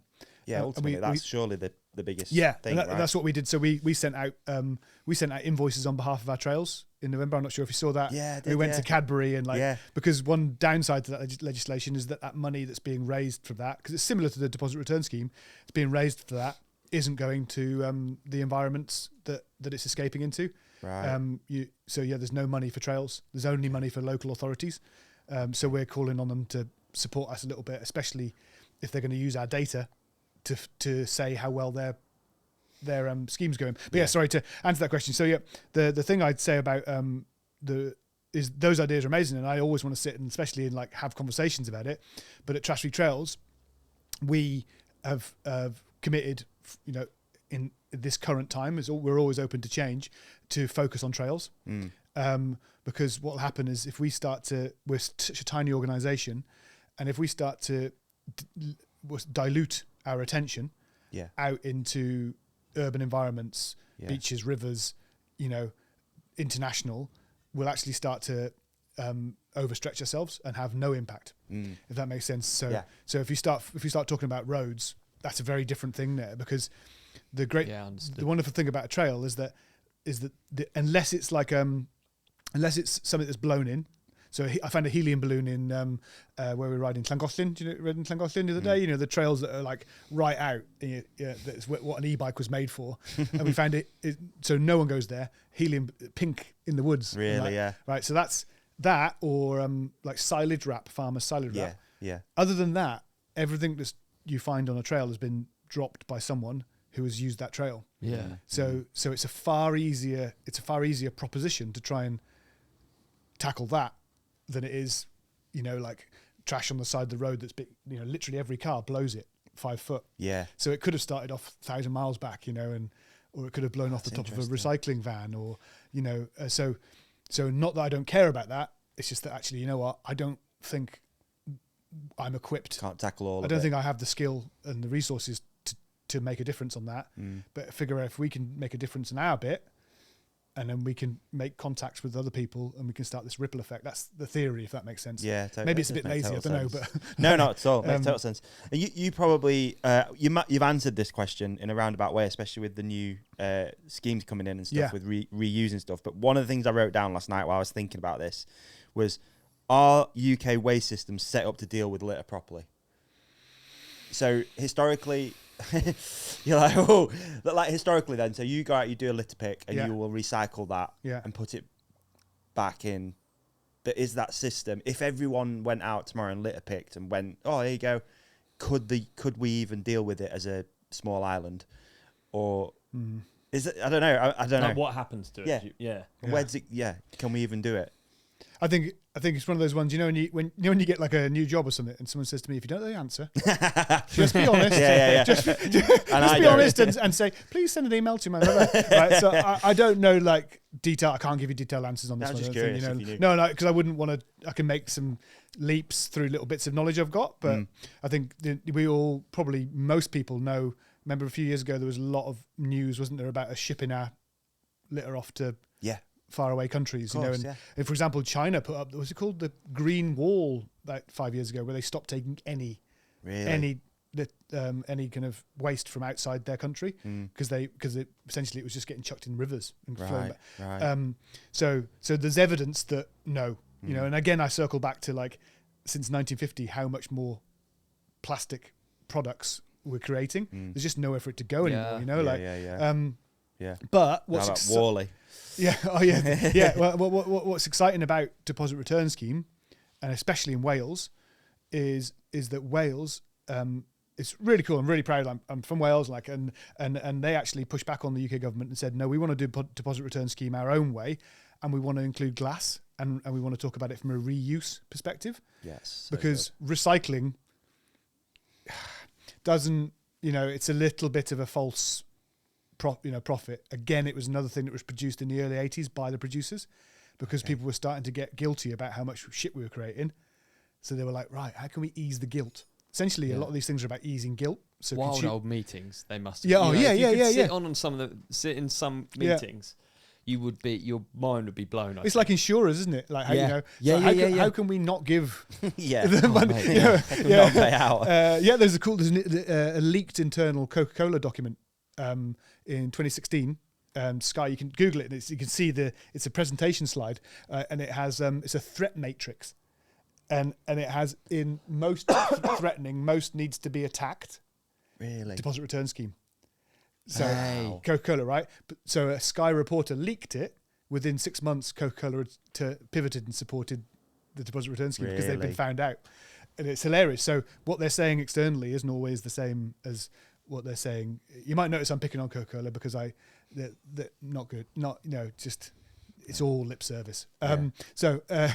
Whereas positive relationships with some of the other brands. Bless you. But so we've covered, mate, loads of stuff. Honestly, absolutely loads of it. But there's probably people listening to this. They're thinking about their own trails. They want to get involved. They want to do something. So what are the first steps that someone should take if they're not already aware or not already doing something to start making change in their local trails or whatever, local area? Because you've got some pretty big things coming up. Thanks, Davey. You're setting this up nice. Make sure I hit it out. I'll try not to do that. I say everything leads to this. That thing about being a tiny organisation, everything leads to this. Is like, what? We think we can stay tiny because everyone who's out there who loves trails as much as we do pretty much has everything they need already to protect and enhance them themselves. And we call that DIO, so do it ourselves. So I think the first thing to say is that, you might already be doing it. That's the first thing. Is like so often I hear, but I've been doing it for 20 years. I'm like, it's amazing. Like actually every now and then would you like join in? So first thing is, can you think of yourself as a steward of your trails 24/7, 365? So it doesn't mean that every time you go out, like my mates always tell me, Dom, like, come on, have a day off, and I think it's really important too as well. So the way we talk about it is like, can you remove, report, and most importantly, reward yourself as well. Like Olly, maybe a bit more of that, recognizing in yourself, like I am trying hard and I'm doing good work here. And all too often we get kind of like run out of energy. So that's the first thing is like year round, can you be a steward of your trails? If you are picking up stuff, every now and then, could you report it to us? So via our trash survey light, which honestly does take 60 seconds. I tested it myself. Yeah. Okay. Oh man, I'm definitely going to start doing that. Yeah. I've taken a lot from what you've said, but that's actually because that data is so valuable, and we, and the more postcodes we have, and the more trail types we have, the more insights we can have. We can more focused we can be on terms of trying to. Is it like tick box in terms of what litter is? Do you have a tick box for a bucket with human poo in, or? I'm just going to make a note for that. Because I might have found one of them that I took away. Yeah, that's other, I think. Okay, other. Nice one, other. No worries. But loud and clear. But that kind of thing, in terms of like things that make people laugh and sit up, that's important too. To actually go back. It's like, that's not so nice. But one of the things that, sorry, I'm veering off, right? No. Things that are coming up. So yeah, so weird things you find are so interesting too, because people, like I say, are interested in it.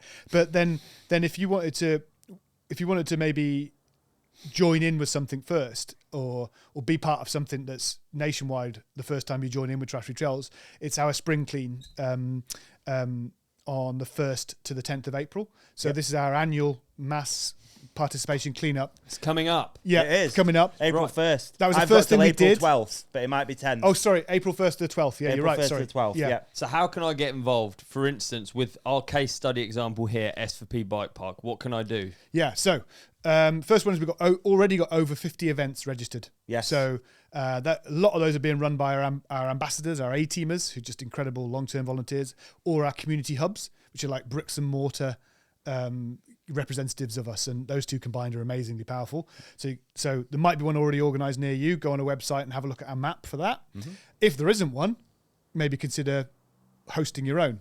And sometimes that people go, I can't host a whole event. It doesn't have to be that big. You can just say you can just put on your Instagram or say to 10 of your mates, I'm going to be here 10 o'clock and I'm going to do 30 minutes of cleanup, because you'd be surprised the impact you can have just by doing that short burst. Or if you're a club, like even a run club or a bike club, you know what? Let's use one of our regular meetups as a trail clean day sometime during spring.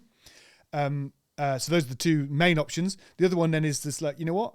I'm more of a lone wolf. I just like to do my thing, and I actually already pick up trash anyway. Well, amazing. Maybe just this spring, during that period when you do that, could you just submit a survey? Could you maybe do an Instagram post, a social media post that just says why you're doing it from a positive angle? These places give me so much, they mean so much to me, so I'm joining in with Trash Free Trails' spring clean. And any other options, there's all kinds of other options in there, but those are the main ones. And a big one also, if you don't use social media, but it's weird if you're listening to this podcast because you probably come via some form of social media, but if you don't, it doesn't have to be a post or a broadcast. It can just be a conversation. Just actually, you know what? I'm going to actively and mindfully go and tell someone why I think this way about my trails, and why I think that I want to take action to protect and enhance them. And the more of those stories we hear about, the more we can stitch them together into a story of impact that can influence, can be used to influence Lucozade, Coca-Cola, Red Bull, Monster, Cadbury, McDonald's, KFC, Walkers. or the UK government or the Welsh government, to say, look how important these places are to people. You need to do more to help us protect them. Yeah. There's a thing that you talk about as well. I believe it's on the site and stuff about having an empty pocket. That's pretty cool. Yeah. It's talk about having have one empty pocket and just fill it full later when you go for a bike ride. That's pretty cool. Yeah. I like that. I do mine in my dirt jump helmet. I use it as a receptacle. So that's if you're wondering, if you're on top of the rolling with me at a set of trails and I smell like a bin. That sounds like an excuse. Actually, it does sound like an excuse, you're right, but it's not. That is actually why. Sometimes I put it on, I'm like, oh, dude. Oh, man, yeah. Hummus, gone off hummus, the packaging, and they don't have the lid, they just have the single-use like plastic lid that doesn't reseal. And I just end up with like gone off hummus in my... Honestly, it just made me look like that's the most southeast litter example I've ever. It's been done. It's like whenever we find Waitrose litter, Fuck, man. Reveal Thank myself. you. I like those jokes. They're usually mine, so that's great. I really like that. It's like, I found a turmeric latte cup. It's like Buckfast in Scotland and hummus in That's so funny. And that's the spring clean's coming up. That's the thing you can get most involved with. And I spoke a little bit about the trash free. So our ambassadors and our community hubs is, again, maybe, if you're interested in supporting and you think, you know what, maybe I'd like to join in with something or support someone, is that maybe find out who your nearest A-teamer is or your nearest community hub, and you can find out on a website that too, and you can drop us a message and we can connect you. Or you might find, we haven't got as many as we'd like in the southeast. So actually, if you're listening, from this way or wherever in the country, and you think maybe, I reckon I've got a bit more time and a bit more energy and a bit more passion to protect and to step up and protect my trails. And if you look into us and you think we'd make good use of your time, then please give us a shout. That's really cool. Yeah, and there's probably loads of people out there listening or watching this, or that are going to hear about this and want to get involved, I think, which is really lovely. Yeah. Just as the footnote, we'll put all the links in the show description. So if you're listening, watching, just scroll through. You'll find where to get involved with Spring Clean, or just get involved in general. We'll put everything in the show description. It's funny, I was speaking to my friend the other day on Sunday. I was like, "Oh, should we go for a dog walk?" And he goes, "No, I'm going for a run." And it's a litter pick. Didn't think anything else of it. Yeah. And then I was on Instagram last night doing a bit of research, and I was like, "Oh, there he is." And he did the Sheffield, it was a run litter pick, sort of a bunch of groups went out. So my friend went and did that. Yeah, with and my colleague. Really fun, actually. That's it. My nice. colleague SJ. I mean, just being around SJ is honestly incredible. Yeah, really, yeah. She's our digital community activator. So essentially, rather than just always telling you what to do and saying follow these bullet points, it's actually SJ's job is to translate it in human form. So this is what we're asking to do. So she's been just. Did you ever dream it to get to this? I know we've sort of covered that, but how many people you got? You got 50 odd A-teamers, is that right? 50 odd A-teamers, like similar number of community hubs. Yeah. 9 team members. We've currently got 2 Bangor University work placement students. So for the last 3 years now, we've had these students do their year placement with us as part of their industry placement. So we've got these just these incredibly talented people. Rach, our comms manager, is becoming this incredible, campaigner, policy advocate. Is wicked. Yeah, it's cool. Yeah. It's cool to be so, kind of proud of the people you work with. Yeah. You're doing amazing work. I mean, also there's one thing I wrote down. I don't think we've covered, but the Edinburgh Napier, is that how you say it? Yeah. Connection? Yeah. I've just wrote down, what is it? Yeah, it's massive. I'm glad. I actually just a minute ago I was like, you've not talked about that thing, because again, I was talking about the positive. I said, so our mission statement is to reconnect people with nature through the simple yet meaningful act of removing single-use pollution. So it circles back to that purpose thing. It's we're not a litter picking organisation. It's the litter picking is actually a really nice way of beginning to connect with the issue and beginning to learn how you can play a role. And what we found out, and again back to the mental health side of things, is that what I knew kind of instinctively, and we started to find out through our State of Our Trails report, is that people were feeling measurably better as a result of having taken part. Yeah. So what we've got I get my percentages probably a little bit wrong, but 78% of people who participate and submit data feel more connected to nature as a result. Some of the same amount feel proud of themselves for having taken action. So if you think about, a kid who's not felt pride for a long time for whatever reason, then it's really powerful. And what's really cool for us is 97% of people who take part want to do it again. They say, I'll do it again. So that's actually called pro-environmental intentions. So those 3 things, really quite powerful things. And actually what we think about is if the presence of trash and the act of littering is a sign of disconnection, the act of picking it up and joining people is a sign of connection. And I suppose we'd almost say that if we had to distill the issue we're trying to tackle at Trash Free Trails down to one word, it would be disconnection. Right. So it would be a disconnect from that place, a disconnect from the community at your jump park, for example, and most importantly, probably a disconnect from yourself. What the fact that you're doing that so carelessly is a sign of in your life. So the Edinburgh Napier research project is massive. Again, maybe the thing that, so Rich, this is almost like what Rich came into organisation with, as he wanted to achieve. Right. So we've now pulled that away from the State of Our Trails report and we made it its own project, and it's called, just launched, the Routes to Reconnection report. And we've got this amazing person called Sophie, she left her job, she's taken a massive pay cut. She left her job with the Scottish government to come and run this research project.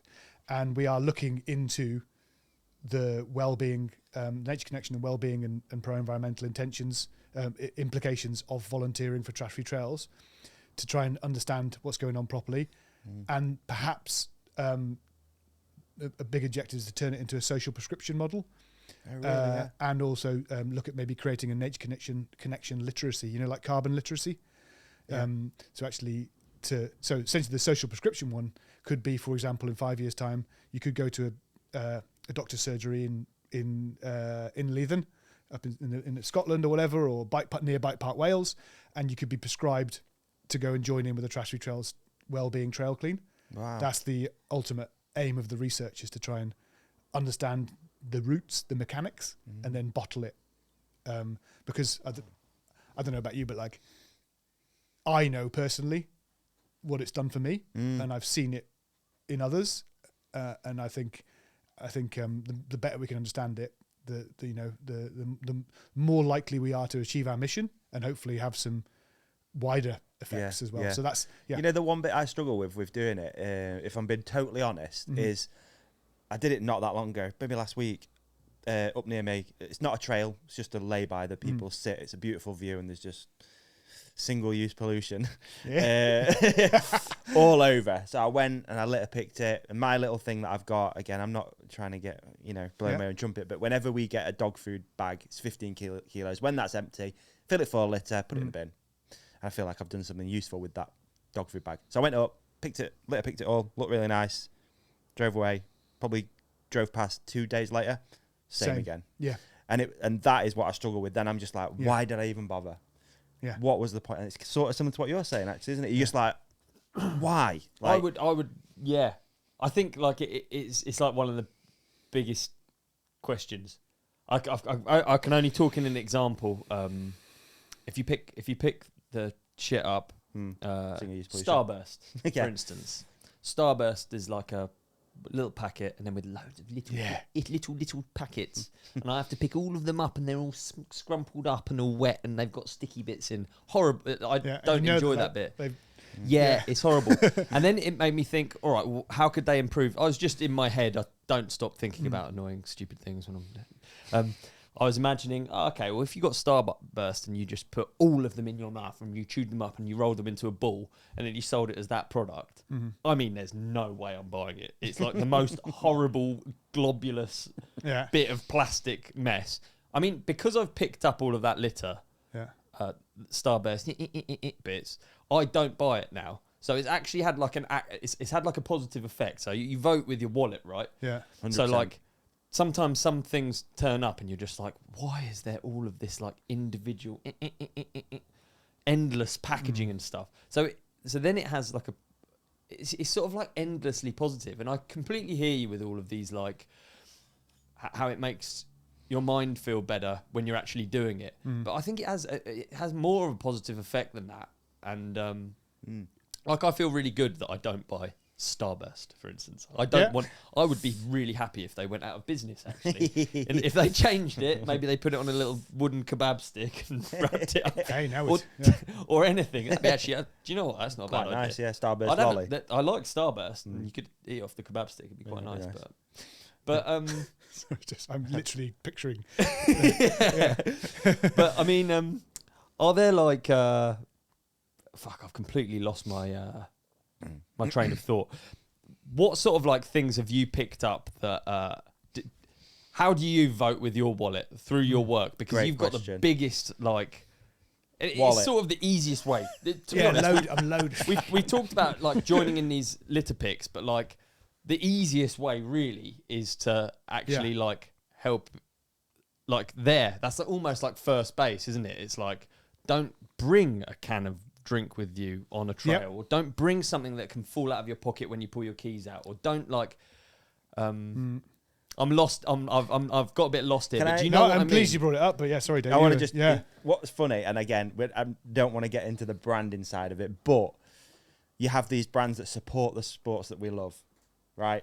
There's a lot of them in this studio, and if they went, we lose the sport. If that makes sense, I don't really know how to word it, but and they do good stuff. Like they work Nate, with, they do, And I know that you work with them. You work with certain brands that are in the studio, but like, so there's this like weird cycle where you're being influenced by the athletes with the branding. So you buy the branding, but then you litter the branding, That's like weird. That's a. I'm interested in that because cycle. I really like to think that mountain bikers litter less than the general population because we use nature it's so important to riding. Like it really is. Like it's really a massive part of it. It's certainly for me. I'm trying to get away from all this shit. I'm not trying to be in it. Yeah, that's the that's the point. Yeah, yes, less. So actually, sometimes we do get sometimes there's comments like, "Why are you focusing on this? It's nowhere near as bad as here or here." And firstly, I'm saying, well, almost exactly because to go back to this proliferation, this huge like tidal wave of single-use products, of tat. Why do we go to these to our trails or to beautiful remote beaches or whatever? It's to escape.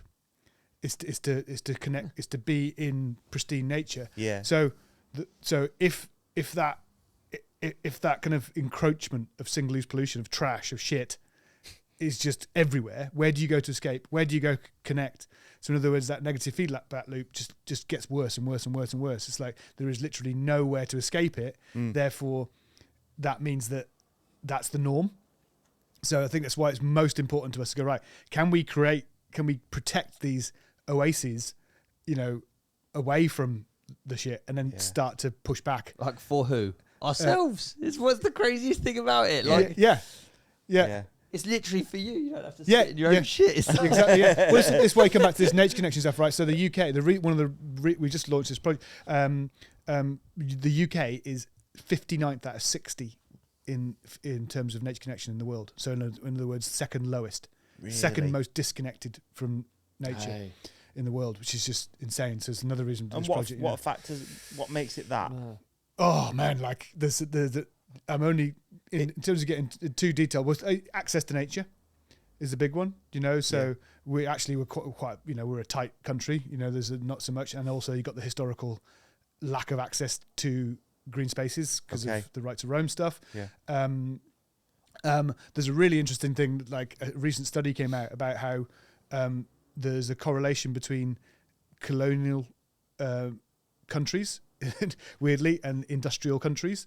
And nature disconnection, because essentially during the Industrial Revolution, nature was seen as like something we need to rip and burn, and actually there's been this like long. So yeah, that's a one. But I find that so interesting. Bloody hell, yeah! Actually, you can see that. Oh man, like we're onto this losing our threads stage now. I know it's packaging. Vote what you think. Okay, so my one is fruit pastels and Smarties. They're fruit pastels. They're both card, so you can actually have sweets without any plastic. See, again, he's done the positive. Boom. Yeah. Hang out more often. I can do like the negative, shitty one, and make the room all smelly, both and then are you good. can fucking yeah. But we've got a camp. We've got a camp. We're calling on gel companies as well. So yeah. So we have one. Also, bro, you're not in the Olympics. Yeah. So like, come on, Sunday, dude, chill. Like, what are you doing? Yeah, there we go. That's your one. Yeah. But we call it don't be a gel end. So it's like so often we find the ends. What do you call it? Don't be a gel end. So or don't be a bell end. Keep hold of your gel end. They've got the little extra bit now, haven't they? So not all of them. So that's what we're saying. Look, there is already a solution. Don't be a gel end. So it should. All just gel companies should have to either just buy them or should have to. But we've also chill. Or just take a or not a banana, because someone's going to say what about banana peels. Some cheese. Just like a small block of locally made cheese. Yeah. Or imagine the movie that you're picturing yourself in. American Flyers. Now imagine a helicopter actually filming you, and you just look like a slightly out of shape person pedaling really hard in the woods. You don't need the gel, man. Chill. We've hit a nerve. You're not in a Nike advert. That's funny, because that comes down to consumer. Because like literally, again, how we say, who litters? Kids. But like, it's not kids dropping gels. They're not doing gels, right? It's not kids dropping Turkish delights. I always love when I find a Turkish delight wrapper. Who's buying Turkish? Original. Yeah. Who's buying Turkish delight is what we should be worried about here, really. Yeah. So there's two things there. But yeah, the gel ends is that the market, the way that you're told to use them by the marketing, is nothing's more important than your time. Yeah. Not even like dropping shit in the beautiful French Alps, do you know? Like, you know, Do you know that it's actually a good example because it is one that I think like the road kit that you're in is like it's made to litter. Like there's no you're getting stuff out and it's just going to pull sticky. It is, isn't it? It's like it's quite a difficult one. No one wants to. You can make aero bins on the front of your bike maybe or something. I know it's professional sport as well, but like the actual pinnacle of the sport is the Tour de France, and what they do is throw stuff on the ground. It's true. They're getting fined now. Didn't a guy get? I don't know. He got DQ'd. Really? All I remember is water bottle. Yeah, some of the races are getting good now. Some of the races are penalising, like Ironman are penalising if you don't put your trash in a certain zone, and that's so it's turning around a little bit. And I think, it just needs to catch up a little bit. It's funny because that goes back to the dog poo thing, isn't it? It's like one of the things you hear about gel ends. Oh, they're sticky. So you're like, I accidentally allow it. You don't want to put them in your expensive jersey. Yeah. Luchos, they're good. There's a few things they've got to iron out, and again, they'll get hammered if they're worried about going like. So they're from Colombia, and they're wrapped in a cocoa leaf, and it's guava, natural guava block. Oh right. And so what their problem is that they're struggling with people saying, oh, so it's okay to drop the thing. It's like no. It's just if it does escape, it's far less bad than plastic. Yeah, okay, got you. And you can put it in your home composting. Right. But yeah, we're thinking maybe we might take them with us to some of our trash-free races events we go to this year, like Hard Rock and Hardline, and we're going to Ultra Trail Snowdonia and offer them as an alternative to the gels. But yeah, again, it's like, do you know a guy called Outside with Brendan? Yes. Yeah, I've wanted to make contact with him for years now. Is whether we could work with him to create a bit like that plastic-free rider, to create like a bike that kind of captures every kind of trash. If that makes sense. That's like, cool. So here's where you put your gels, and like this thing he'd sweeps have a field day. Yeah, on that, so if you know him, Yeah, we do. shout, like, That's no problem at all. He's a Marin rider, so we could link that up. Oh, okay. No problem at He all. might be at He'll be at Sea Otter as well. Yeah. Oh, Sea Otter, it's USA coming up, isn't it? Yeah. Yes. We've got a partnership with. This is the first time I've announced it. So we've got our first ever international trashy trails. Totally autonomous. They're going to be their own thing. They're setting up as a CIC. So it's going to be like a social franchise. Really cool. It's amazing. It's one guy called Dan Smith and Tom Hutton, and Tom Hutton was one of the co-founders of the Extreme Channel. Oh wow! Like, wicked. yeah. Nice, He's like amazing nice. guy. Yeah. So that he's like knows so many people in the posh event world, right. And we've got a partnership with Sea Otter Australia now, and wow, we're hopefully going to go Sea Otter Girona, and then next year get across to America if we can. Oh, sick! Yeah. Amazing. Right, good. I'm annoyed because I don't think I get to go. I think Sophie gets to go because there's budget in the. It's like, brilliant. For 7 years. All that picking up shit. Yeah. Rain. I can't go to America. Get my treat. Well, this has been fascinating, mate. It really has. I feel like I think we've touched on most stuff. Do you think there's anything we've not hit the way you were like, we really need to talk about this thing or promote something or whatever? I feel like I don't know. I'm never comfy to say it, but we are a non-profit, so Yes. essentially run like a charity. So, I suppose the most important thing for us, the most important thing by a mile, and hopefully this all sounds authentic, is the donations of time that people give, especially our long-term volunteers. But if you are like a big brand or even a small bike business and you think you might want to support our work, there are ways to do that, either through a partnership, or if you're a small bike shop but you have community events running a raffle. If you're an individual, you can donate online, and if you actually want to donate not just to us as an organization, but maybe you'd like, well, you know what, I'd rather donate towards giving young people access to the experiences that we all have.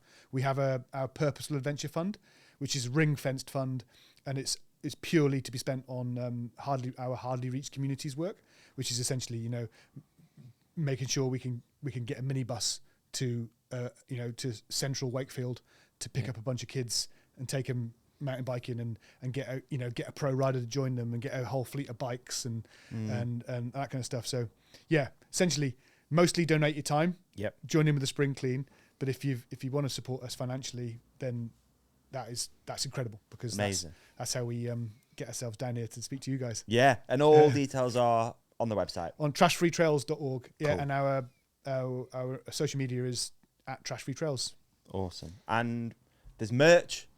Yeah, there's merch. And Yeah. you've got to mention HKT. And thanks for your we support. distribute the merch, but yeah, you can go through the website at Trash Free Trails and you can find the merch, can't you, on there? It links somehow. I don't know, magic. It links, but I think that's always a good thing because you can just like see a T-shirt and you're like, oh, he's one of us. Well, I didn't bring my favourite thing over as well, like because we've got these little wooden way markers. Yes. And I brought one to put a S4P. Oh, sick, nice. Yeah, and they're just wooden way marker. Like we do this thing called friendly guerrilla campaigning. So it's like, something that you probably should get permission for, but it's quite hard to argue it's not a good thing. So we stick these little wooden way markers up on existing fence posts or whatever.